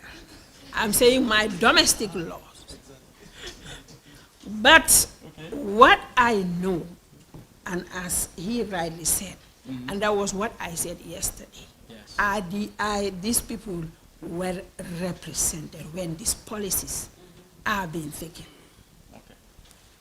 We normally, that's why when we had the last training, I said to Minister of Trade that since this is on the Chamber of Commerce who brought these women's SMEs, why can't we create a WhatsApp group? So that when we go to these meetings, it's not that we have to wait until when we have sensitization or capacity building, when they should know that things have changed. We should use these forums, these WhatsApp groups with them, and send this information into the platforms. So that if there are changes like tariff changes, rate changes, they are aware, and they know they are right. We can even call for a meeting not only because of sensitization or training alone. We can even have meetings so that they will understand what is really happening. Thank you. They need to be involved anyway. Okay. Thank you. I think we need to wrap up the session. It's going further and further. Let me just take a few hands. Please, can you give him the mic, please? No, the CEO is the host, so that's why I'm giving you the floor. Yeah, you confess. Yeah. Again, my name is Benjamin Aduli. I'm the Chief Vision Officer of Mice Trade Multipurpose Cooperative Society in Nigeria. Like I said yesterday, listening to all of you, I'm wondering again, am I in Nigeria or am I in Gambia? Because everything you have described here is ×2 in Nigeria. Not ×2 in Nigeria. In your own case, you are even fortunate. You are talking about crossing borders. Inside Nigeria, one country. We are talking of inside Nigeria, one country. From state to state is war. From inside Nigeria. I live in Lagos. To move goods from Lagos by road to Kano State, 22 checkpoints. 22. Police is there, quarantine is there, custom is there, immigration is there. In the same country, not two countries, in the same country. Like I said, in Nigeria, we don't call them civil servants anymore. We call them civil masters. We don't call them. But in all of this, what I would suggest is, as Africans, we must begin to see problems as opportunity. Because if you look deeper, there is always opportunity that a businessman can take advantage of. let me offer one. As Africans, we must come together and launch a big cargo business for moving goods and services. Because our countries are too fragmented. There are several borders in and out, in and out. But if you fly the goods by air, you are only dealing with what? 2 countries. But the scale must be big enough, because when I hear him call the kind of numbers he's calling, it occurs to me that it is better to fly goods from Gambia to Nigeria than go by road. Because the kind of numbers he's calling, you will never make profit if you go by road. So let us therefore look at it from opportunities as businessmen. Because civil servants will never move until they are left behind. It's after you have moved on, then they will wake up and say, oh, thank you. Now, let me give thanks to 2 more. I give it to you and he will be the last one. So we move on to the next session. Okay, thank you very much. Ladies and gentlemen, my name is Yahya Jammeh, President, All Africa Association for SMEs. Okay, listening to the conversation, I would make a comment, not much of a question, but a comment. Firstly, I want to commend and applaud the lady from GRE. I like her passionate approach. It's not a regular civil servant. Let's give her a round of applause, because it's not a regular approach. Regular civil servant. So I applaud and I wish that we can have that as a consistency across board. But on a general note, the issues you are having in Gambia, Senegal, as bad as it is, it's unfortunate that it is everywhere in Africa. I can give you a clear case, whether it is Cote d'Ivoire, Ghana, or whether it is Nigeria, Benin Republic, or it is between Zimbabwe and South Africa, or Mozambique and Zimbabwe. So it is consistent. So the problem is, it's not domestication. It is not signing on and ratification of the AFCFTA. The problem is the institutions at the borders are the ones holding us to ransom, unfortunately. I said to someone that within, from Nigeria, Benin, Seme border post, the borders, to Lagos, that's to say it's about an hour drive or less, you have about 60 checkpoints for different institutions, right? And they're all there tax collectors. Now, you also have it's a bad situation. It's an African situation, unfortunately. So don't look at it as a Gambian situation. It's not just Gambia. It's not just Senegal, you know. I don't want us to be naming names and blaming ourselves unnecessarily. So, but the general thing that there is a problem. And so we want a solution. And one of the solutions I would have been putting forward is, it is time for us to have a checkmate on the institutions we put at our borders. Because unfortunately, the countries sign on, domesticate, but those at the borders do not implement. And they now punish the SMEs, the women, the youths. Everything they take as NTB is placed on the goods. And so the cost of the goods at the end of the day has gone up. Now, generally, I would have been saying that the suggestion would have been a private sector Bill of Rights in Africa, so that we can challenge our government. Where you domesticate, you sign on and ratify, you do not implement. Who is to be held responsible? Somebody has to be held responsible, so that we can know that if we, the SMEs, we say we are taking this government to the Hague, to the International Court in the Hague, we know that something will come out of it. It is time we take a new position, and Africa private sector Bill of Rights must be a position that once we all agree to it, as business, it means that we can hold our governments accountable to the things they have signed on to. That would be my position and my comment. Thank you very much. Thanks for the contribution. Now the last contributor is the CEO of DAY2, This particular thing, the last one now. Thank you, Mari. I think my brother has said a lot of what I wanted to say. I think the challenge we have is both at the ECOWAS level, particularly we at our level, we call it the trade promotion organizations. Yeah, TPOs. And what you realize is Nigeria and Togo is another crazy thing. Then you have Ghana, Cote d'Ivoire, everything. But when you look at our borders, who are at our borders? Custom, revenue generation, the securities. Where are the export promotion officers? Where are the trade officers? These are the people that would have been sympathetic to the SMEs. Because if Gambia complain, Senegal will also complain. If Ivory Coast complain, Ghana will also complain. So it's vice versa. So what I said is more like each one has your tough. The securities, we need to look at it because today one of the most important things that work for ECOWAS is the securities. If there's any security thing, they ensure that the implementers are at the ground. They do the work. Whatever agreement is signed, they ensure that the generals, they take charge and they implement it. So we must have trade and export officers at the borders because these are people who are challenged with the task of driving exports. The Senegalese want to export, the Gambians want to export, the Ghanaians want to develop their SMEs. But are they at the borders? No. Who are at the borders? It is security, immigration, and all those things.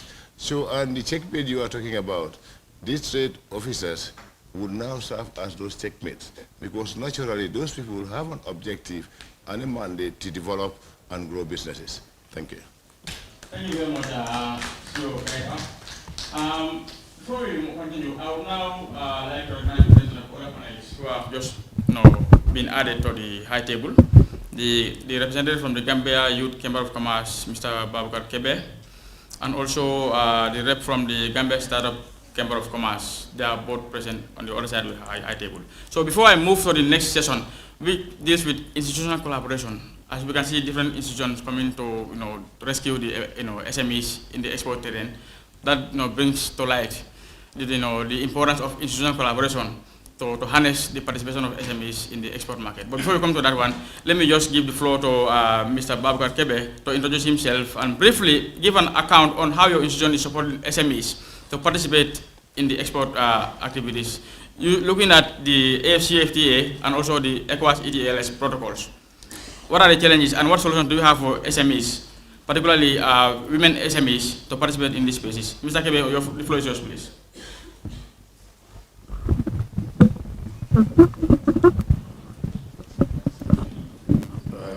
Assalamu alaikum wa rahmatullah. Good afternoon. Thank you, Mahdi. I've been learning a lot here and I'm listening to the interesting conversations. I think this is the issues have been almost in every corner and every forum. The issue around Africa and our issues on border problem that we face in terms of trade. My name is Babukar Kebe. I'm the CEO of the Gambia Startup Chamber of Commerce. What we do as a chamber is to support MSMEs at the startup stage. So we do if it's a school, you call it the primary level.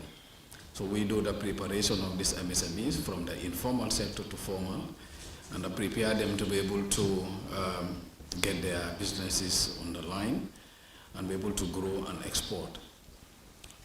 Coming to the topic of discussion, I think one of the mistakes, and I think the institutional heads, especially the security, the GRE, is that today when you send a letter to the Commissioner General and requested for someone to attend a workshop regarding borderless trade, the person that will attend that will not be the police officer that used to be at the checkpoint or the customs service officer that will be at the checkpoint.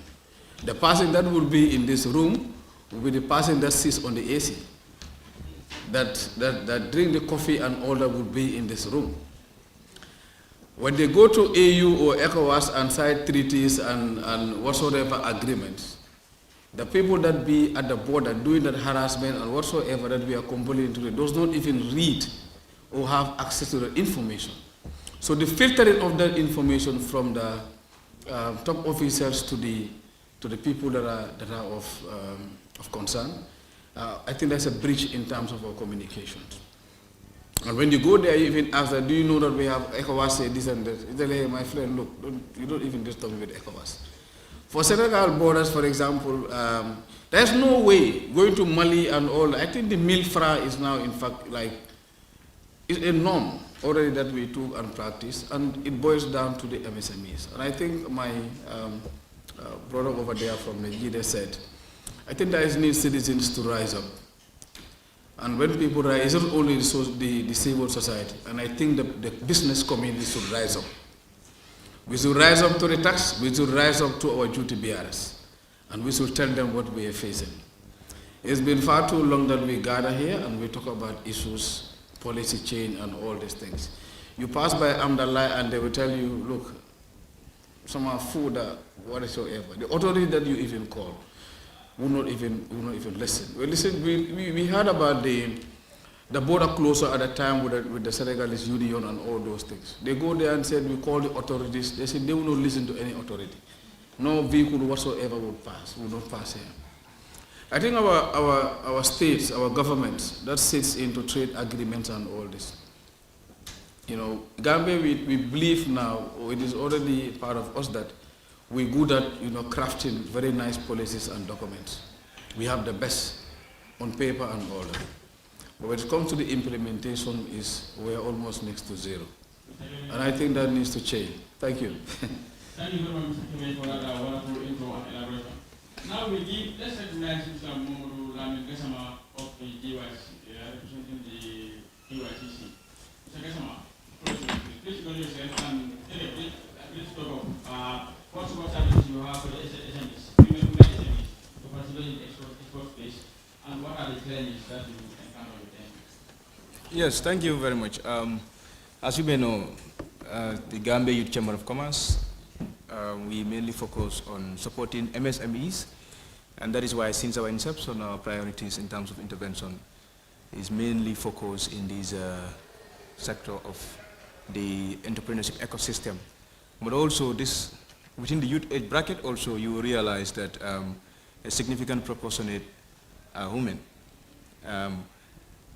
Because you are 51% of the population, if I'm not wrong, are classified within the classified as women, and 15 to 35, you will realize that that is not an exception. Coming to the opportunities to trade, we are aware of the growing trend in terms of digital trade, e-commerce, fintech and logistical services, which I think is a very big opportunity that most SMEs should begin to utilize.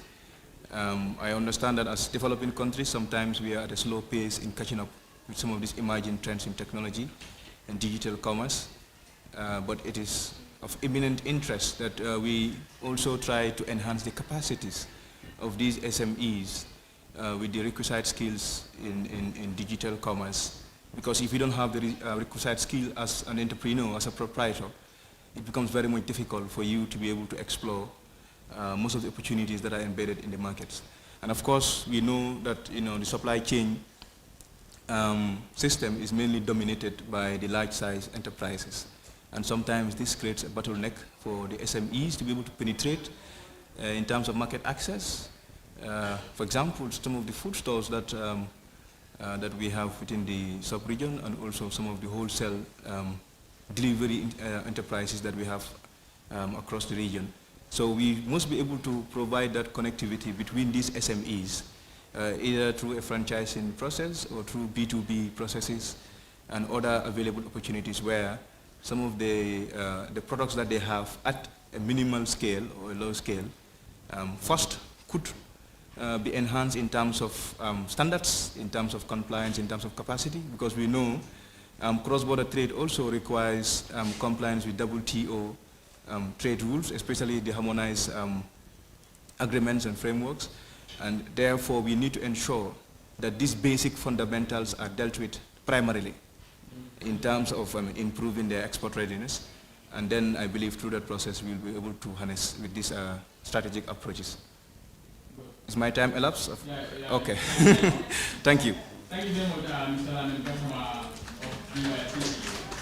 Now we move on to the next session, but if you are observing, you will realize that there is one important question that I put aside. I'm not going to lie. That's the institutional collaboration part between UNA and APS.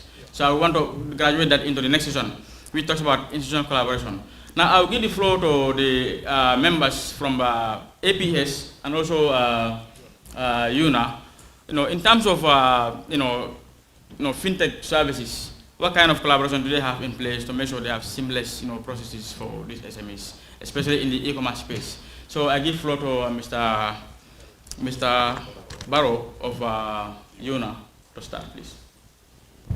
Yeah, thank you. First of all, I think the gentleman that asked question, if there are any collaboration between APS and then UNA, when it comes to our fintech platforms, it's rather unfortunate that there is no direct collaboration between APS platform and then UNA. I think this is rather unfortunate in this modern time. But I think what is more recent to that was we have the GAM switch, which is managed by the Central Bank of the Gambia. At some point, they were trying to mobilize all digital platforms to really be onboarded on the platform. However, it became very apparent that onboarding processes are very difficult and then costly. So that makes it difficult for some of the fintech companies to really be onboarded on the platform. For instance, they are asking for $4,000 onboarding fee. So a fintech, we all know, the introduction of fintech have made it very, very easy for business to really carry on activities at very minimal cost. And then it's rather going to be a volume game, but some of them I know their acquisition rate is very, very minimal. And if you're asking those platform owners to really pay upfront $4,000 before you can be onboarded on the switch, and then there are going to be other additional charges that are going to be there, and then I think it's really going to be very unfortunate that some of these things will be very, very difficult. However, in terms of helping women to really, let me now generalize it because platforms are for everybody. So how do our platforms really support business operations in the country? Some 5 years ago, our operations in the Gambia is about 75% coverage. So we have made it very, very easy for businesses, other people to really do their financial activities in the country seamlessly without the introduction of a fintech platform. We are the reason why some businesses operate in certain localities in this country. If we made it easier for people to really move goods and services, they can also receive their payments through our offices in the country. We have about we are present in 145. Oh, sorry. We are present in 145 Gambian communities in the Gambia here. Currently, I think we are the largest operator in this country. And then what we try to do is to ensure that we make financial transactions very, very convenient for people. Most of the time, people will have to travel kilometers, 5 kilometers to go and do a financial transaction. And then you realize that if you want to go for only $500, for instance, you will have to pay a cost almost equal to the amount you are going to receive. Okay, so that is really a serious problem. So what we try to do is to really expand our coverage into areas that are hardly rich areas, and we also have our operational team around the area to ensure that cash will be available all the time. This poses a lot of financial cost burden on the staff and the officer as well, because we have to have a solar, because there are no electricity there. We have to make sure that we have our own solar grid there. We have to put in internet just to ensure that transactions will be done seamlessly. But with the addition of fintech, this is the game changer, where now businesses can now move their float, their operational cash through our platforms at a very, very minimal fee that they can really use to operate their business or receive their payments through our platforms. I think coming of our digital platform have really helped a lot of women entrepreneurs, businesses to really expand their business operation. But also, not only that, but to receive that money at a very minimal cost. Yeah, thank you. Thank you very much, Mr. Boro, for that elaborate explanation. Yeah. Now we give chance to APS. Yeah. You want to come in? Yeah. Yes. Before you come in, let's hear from the other side and you come in. Yeah. Now let's give chance to APS, Mr. Sanya also elaborate on the institutional collaboration part, whether there's anything that you can share with us on that, please. Sanya? Thank you so much. Just as my colleague said, we collaborate at personal level most of the time. But if you look at business, today collaborating at personal level is not enough. We share a lot of business intelligence personally. We share a lot about the industry. But again, that is not enough. What we need is systems. We need systems to talk to each other, to support payments. Business is payment. If I supply you, the first thing I think of is, how do I get my money? And most of the time, the challenge we have, if one is on this side and the other is at the other side, how do I pay? Especially if we are in the microfinance family. Because we are restricted due to regulators, and also due to cost that is needed to make those payments possible, we are very much challenged. I wish we have GAM Switch here. Unfortunately, they are not here with us. They will be a very good enabler if we are able to integrate through the national switch. Thank you very much, Mr. Sanya. Thank you. Now, we are almost at the end of the session, but before we go, there is one contribution from a participant that we would like to have from us. Please, madam. Thank you very much. Yes. So, Amadine Kwaku is my name. I'm a founder of Aquila Solution, a collaborative solution that we built actually to try as much as possible to address all the issue we are talking about. Hearing the challenge we have on the border, and one of the panelists said we have the issue because people that are making the decision are not the one at the borders. But another challenge we have ourselves, that we forget the collaboration. When you get to the border and one woman can find the money to pay the person and move, she will leave the other woman behind because she can do it, she has the resources. If we put ourselves together, we form a block. If all those women, they form a block at once to say, if you don't allow one of us to go, nobody will go. Everybody will stay there and will resolve the problem. The problem we are having in this Africa is a lack of collaboration. We fight against each other for nothing. We are talking about fintech platform. No fintech platform can do everything at once. One person can do currency transaction, another person can do gateway, and all together we bring our knowledge. We build a common platform where everybody can benefit. And what we are looking for is a number. The speaker at the beginning gave us some numbers. 50 MSMB in West Africa.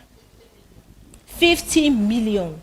Having them in the platform lets me understand how 50 million businesses together cannot make a fintech platform enter ECOWAS to work. Having $1, even 10 cents dollar for transaction for everybody, it will generate multiple millions of dollars that each of the fintech that decided to come together to create a common platform will benefit. We keep on trying to do things on our own and it's not working.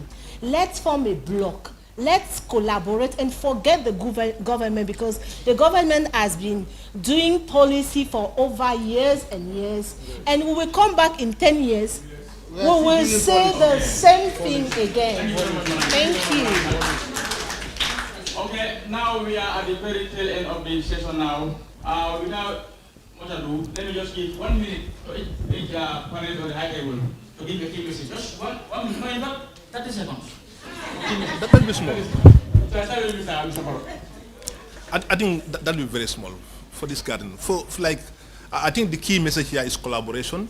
I think that's lacking at some point, and I want to believe that when we collaborate, we'll be able to reduce costs significantly, and we'll be able to really trade among ourselves within the regions, and then it's going to be helpful for the growth of small and medium-sized businesses anywhere in Africa, more so in the Gambia here.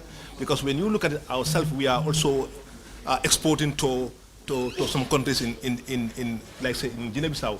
I did not even know that the challenges they go through.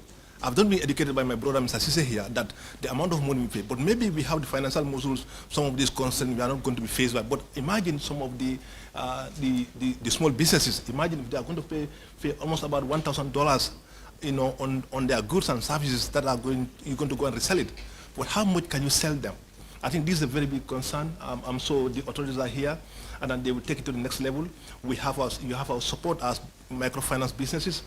So funding will not be a challenge. We'll be able to really come together and really form that kind of a fund that can support small, medium-sized enterprises in the country. Thank you. Thank you very much. Thank you very much, Mr. Yuna. Yep. Now I move on to Mr. Sijab. Thank you so much, moderator. I think this is very important gathering. My advice is going to the government as far as they represent us. Any traveling, they may collect per diem on our behalf as the authorities. So any decision made at that discussion need to be implemented for the end users. We are tired of international conferences, dialogue. All have been paid from the taxpayers' money. But end of the day, what is the benefit of the end users? 0.0. It's not fair for them. It's not supposed to be. As unionists, we continue to speak, and we speak as a unionist, not as diplomat. We speak the way it is at the level ground. So what most important is you represent us. Make sure that you do your quota in terms of the agreements, the protocols, the convention you sign on our behalf. But the most important part is we have ECOWAS protocol, we have AFCFA, you name them. But we have bilateral agreements. So if you don't implement, don't know what to implement, we move forward. Assalamu alaikum warahmatullah. Thank you very much, Mr. Sise of the Gambia Transport Union. Now I give the floor to Mr. Mohamed Dampa, DPS. Okay, thank you very much. After listening to all the contributions in the whole, I think I would go in for more collaboration and innovation for our SMEs so that we can be able to export to the Africa Free Continental Trade Market. Thank you.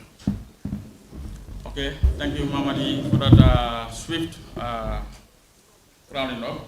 Now I give the floor to GRA, Madam Kodu. Okay, Kodu. I will not abide by your time. No, please. I will not abide by your time. Please, please. Just to buttress on Mr. Lamin Kasama. We've been having trainings on our officers at the borders, but we do also need to understand that sometimes we also have transfers. And sometimes when you do these transfers, that's why I say we need continuous sensitization and capacity building. Just 3 months ago, we had WCO, which is the World Customs Organization, and JICA project, who came to give training for our border officers. As I said, we need continuous sensitization, capacity building, involvement, collaboration, innovation, reporting platforms, and also encourage SMEs to register their businesses. Thank you. Thank you very much, Madam Kodu of the mic was not on. Sorry, yeah. Of GRA. I hope you had me. I hope you had me. Yeah, I got you right. Now we move on to APS, Mr. Lamin Sanyang. Please give a word to take home from your perspective, please. The floor is yours. What I want to share here is, before we leave this place as businesses, we should try as much as possible have groups of maybe 3-4 people. The idea behind that is you don't have to be in the same industry, but on periodic basis can talk, share ideas, share experiences of how to build your businesses. I think that will be very important. And the last one, GAIPA, I think this should be a continuous thing. to give us the opportunity to meet each other and know each other. Probably there are some people here who doesn't know my institution. Thank you. Thank you very much, Mr. Simon of ABS. Now I move on to EBA, Mr. Baji, Sugar. Yes, thank you very much. As the discussion was going on, I was also able to remember and figure out certain important information. And that there is an existing platform. We, at one point, mid-September, visited Ziguinchor. Omar is part of the delegation. And it's all about trade across borders. There are very key representatives from the civil society in Ziguinchor, one Buba Sanyang and Karamba Kujabi. Omar knows them very well. They are very instrumental. They are his partners in what they do. And during the discussion, Karamba is called the representative from the Sandika, they call it. And you had a group of women he mobilized during that meeting. So I think I would also want to get 1 or 2 contacts, and then we'll inform them to add you into the group. And these are people who are very, not long ago they even had a meeting with the Senegalese government. And anything that happens in Senegal, they will put it in that group. And then you'll be aware. If you have concerns also, you can put it there in that group. So it's going on, it's between Gambia, Senegal, Mali, Guinea-Bissau, and Conakry. All the delegates, because we went to Casamance, later on to Mali, and then to Senegal. So those things are existing. So it's also important that these women groups are also part of that platform. All right, thank you. Thank you very much, Mr. Baji of GBA. Deju. Now I move on to Deju, please. Okay. Deju. Now I move on to What's your problem? yeah, please, my apology. Good. Yeah, now I move on to DYC. Only half a minute. Okay. All right, thank you. I think the key word for me is accountability. Anywhere where accountability, a strong accountability mechanism doesn't exist, you cannot have prosperity. And I think that's the biggest reason why ECOWAS we have been much more lingering behind. We know even with most of our regional institutions do not have decisions that are binding, like the ECOWAS Court, the ECOWAS Parliament, and etc. You know, all the powers are vested on the ECOWAS heads of states and government. And when it comes specifically to these trade border issues, for me, I think we should have an independent border monitoring agency that will be physically be footed on the ground to be responsive to real-time complaints as they occur. Because the reality is countries will always be, you know, how they are, and sometimes it's difficult to put everyone on the same line at the same time. At the end of the day, there is very limited influence over how independent institutions at the sovereign levels operate. But when we have these very good, effective monitoring systems, real time, I believe we'll be able to help solve issues as they occur, because trade occurs on every day, on every hour, on every minute. And I think that will help to solve most of these bottlenecks. Thank you. Thank you very much, Mr. Kasama of the GYCC. Now I move on to Mr. Kede. You're going to start off. Thank you, Mahdi. I think my takeaway here is that I think the conversation should continue. We should continue the advocacies at both grassroots level and at national level and regional level. I also want to inform MSMEs that there are platforms that are created, like the AU platform for reporting non-trade barriers are available, and I think MSMEs should be aware to log in. You can have your personal accounts where you have issues at border level, you know, during trade border, cross-border trading, you can actually lodge a complaint directly online, and I think we have national focal points in the country. There's also the Trade Alert Portal, the TOM of the ITC, which have very, a lot of trade, informations that is happening at global level, at regional level, and I think you should be aware of. I want to urge you to explore those opportunities at that level to explore whatsoever information is there and so on. Thank you. Good. Thank you very much, Mr. Kebe, for that Okay. Now, before I hand over the mic to the MC, I would like to ask myself, what has GAPA been doing when it comes to this particular topic?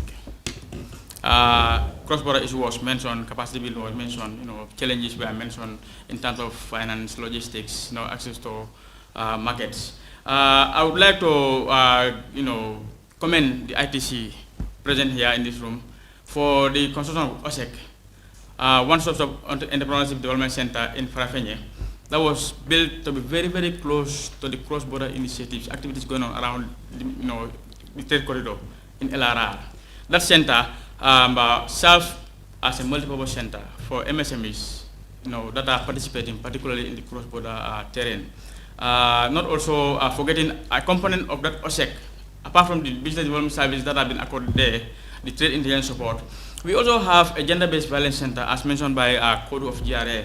I'm telling you that OSEC in Farafenye also has a component that has not been run by GAIPA, but the experts from Ministry of Women Affairs to run a gender-based violence center for women vendors who are participating in those activities around that part of the country, particularly stationed on the border side.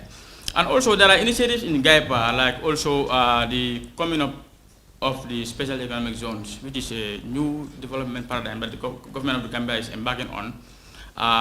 That has been anchored in GAIPA. We are working on to institute special economic zones, particularly on the corridor in LRR, and also some parts of West Coast region, to at least support, to invite, in the first place, FDI. But when this FDI, when they come and anchor and lodge here, we also look at the collaboration and to reinforce the forward and backward linkages between the local SMEs in the country, to help these SMEs to anchor on global value chains, grow the industry scale and size, and participate well in the exports. So these are, and also if you look at the other component, GAIPA has the national export strategy that we are also implementing with resources available. This is geared towards reinforcing specific value chains across the economy to make sure we build that export competitiveness. In terms of institutional collaboration, we work with the food safety, we work with the Standards Bureau and other institutions to ensure challenges that these SMEs are having in terms of certification, standards, and all other areas, not forgetting the access to finance component, are harnessed through institutional collaboration. That's why some of these themes, if you see them here, unfortunately we don't have the GAIPA rep on the high table to talk about those things. That's why I brought them at this point, to at least give you at least a taste of what GAIPA is also doing with all the BSOs that are present here to support the SMEs. Not forgetting our development partners like the ITC, the UNDP and others that are backstopping us to be able to have, particularly in terms of capacity building. Babakaram, okay, thank you very much. Thank you very much. I hand over to you. Thank you very much, Mr. Kambai, for that wonderful moderation. It has been very much a very engaging day, I must say. Though we started around 10 o'clock and we decided to collide or mix those two sessions. And the expectation was to have the platform created and the issues come out, and we never fell short of those discussions. Now we come to the tail end of the program. It has been very 2 days exciting event, very engaging, also very progressive and very promising. And in that light now, I would like to thank all the panelists that have contributed over the past 2 days, and we will now dismiss the high table, and by that I imply the Deputy Permanent Secretary to kindly stay, and the rest of the panelists can come back to their seats so that we arrange the high table for the closing. So thank you all for your time and your engagement. May I please call on the CEO of GAIPA on the phone to kindly join the high table, and the CEO also of Emerging Market. Ambassador, can you please join the high table? We do this. And also Auntie Nafi Barry to kindly join the high table for the official closing ceremony.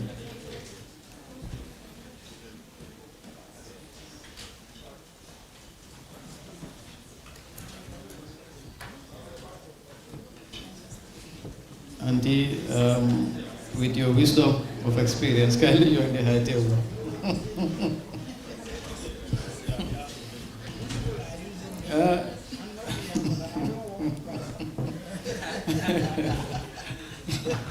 Please.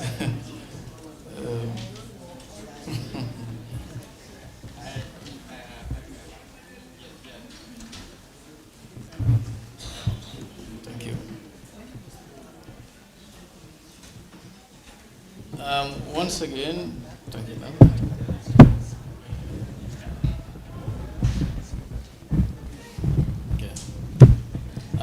May we also please invite Madam Fatou Benga, former CEO of GAIPA and then ITC, now to C-Trades, to also join the high table. Thank you. Good.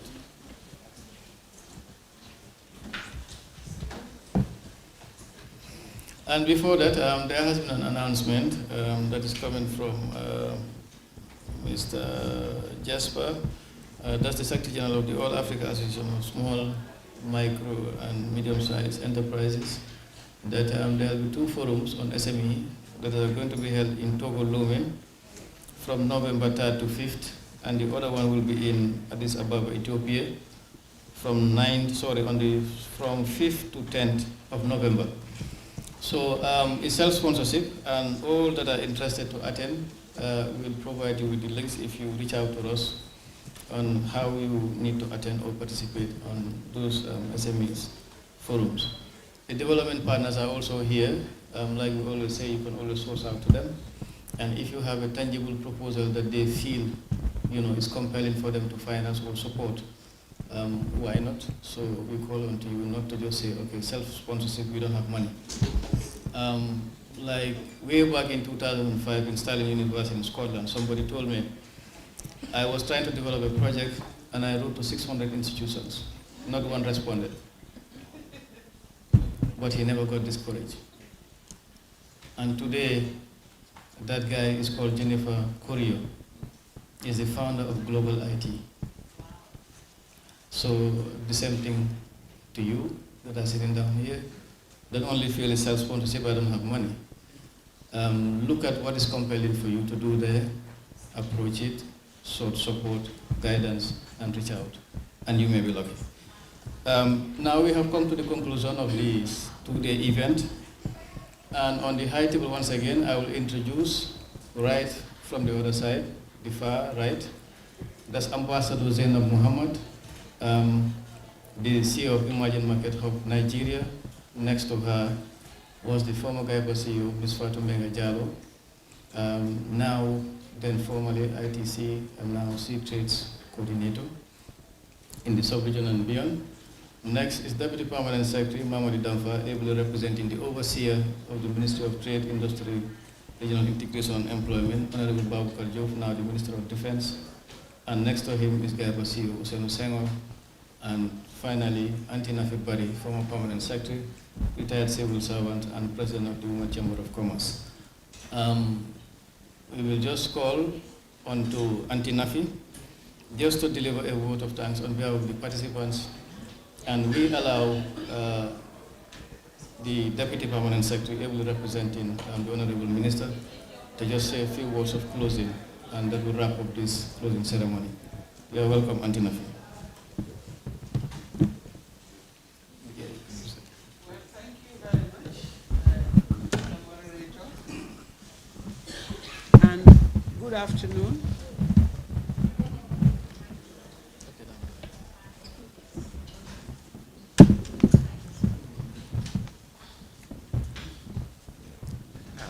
Thank you very much, Mr. Moderator, and good afternoon, colleagues. Good afternoon, the GAIPA CEO and management staff,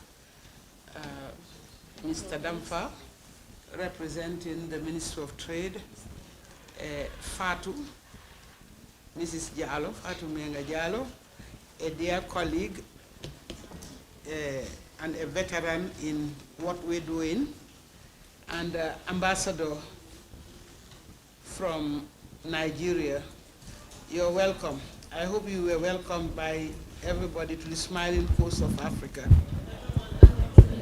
This is the Gambia, and we call ourselves the smiling coast. So you are welcome. And I hope after this hectic 2 days, you will find time to explore what Gambia has, you and your colleagues that are visiting. Well, there is crocodile if you want, but you're most welcome, and we want you to explore a little bit of the Gambia before you leave. I have been asked, I think my task is very simple this afternoon, just to say thank you to everybody that had found time to attend this very important 2 days. I must say this meeting was very successful. We had discussed a lot of things that are bordering on women and trade in this country, from the problems that we faced with, from the successes we have. But one thing I must say, the dialogue needs to continue.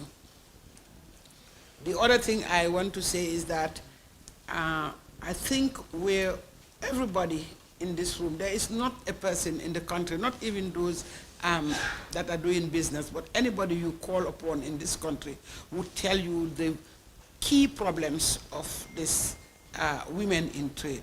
So what do we do? For me, I think what is most important is the takeaways that we're taking from here, the recommendations, and we see how to work on them. Because no problem is small.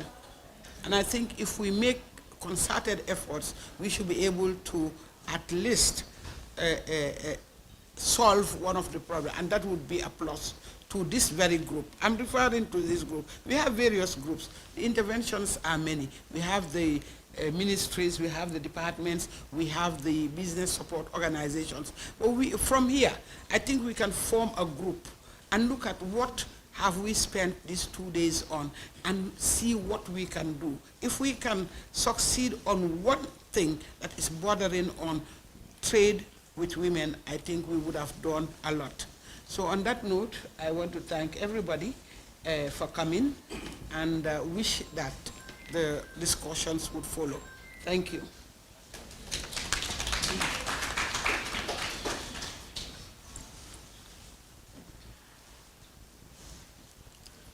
Mr. Moderator. Oh, thank you very much.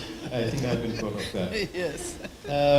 Now I have the honor to call on to the Deputy Permanent Secretary, ably representing the Honorable Minister overseeing our ministry, just to give the official closing remarks. All right. Thank you, Mr. Moderator. Once again, thanks to all the participants for attending these 2 Trade Partnership Without Borders conference organized by GAIBA in collaboration with Emerging Markets Hub in Nigeria.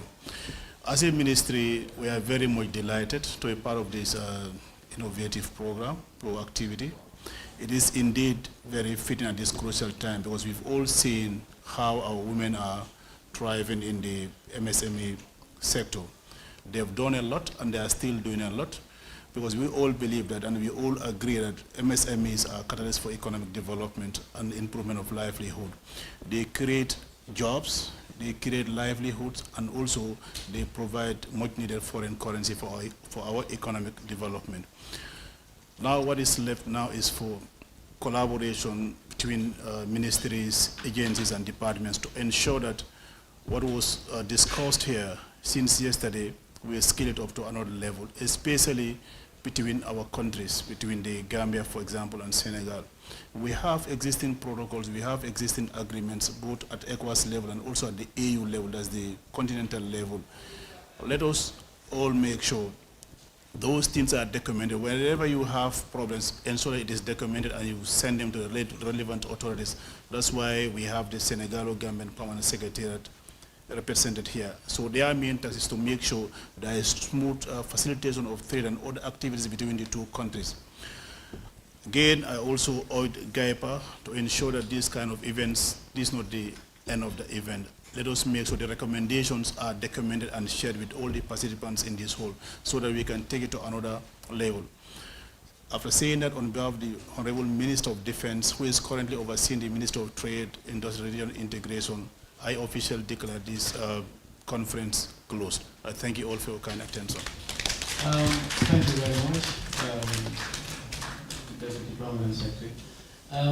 This is just an announcement. Due to the policy of the OIC, we are not, the South African International Conference Center, we are not allowed to bring any product in terms of food or drinks. So what we have is a takeaway bag of some drinks locally, Wonjo, Baobab, and others, and you can pick it at the outside when you're exiting the main conference center. So this is an announcement we wish to make. And once again, we thank everybody for coming and participating in today's event. Thank you all. Thank you very much. Yes. See you. This is remarkable. Thank you. Okay, another announcement has been made. This is the outside. First time.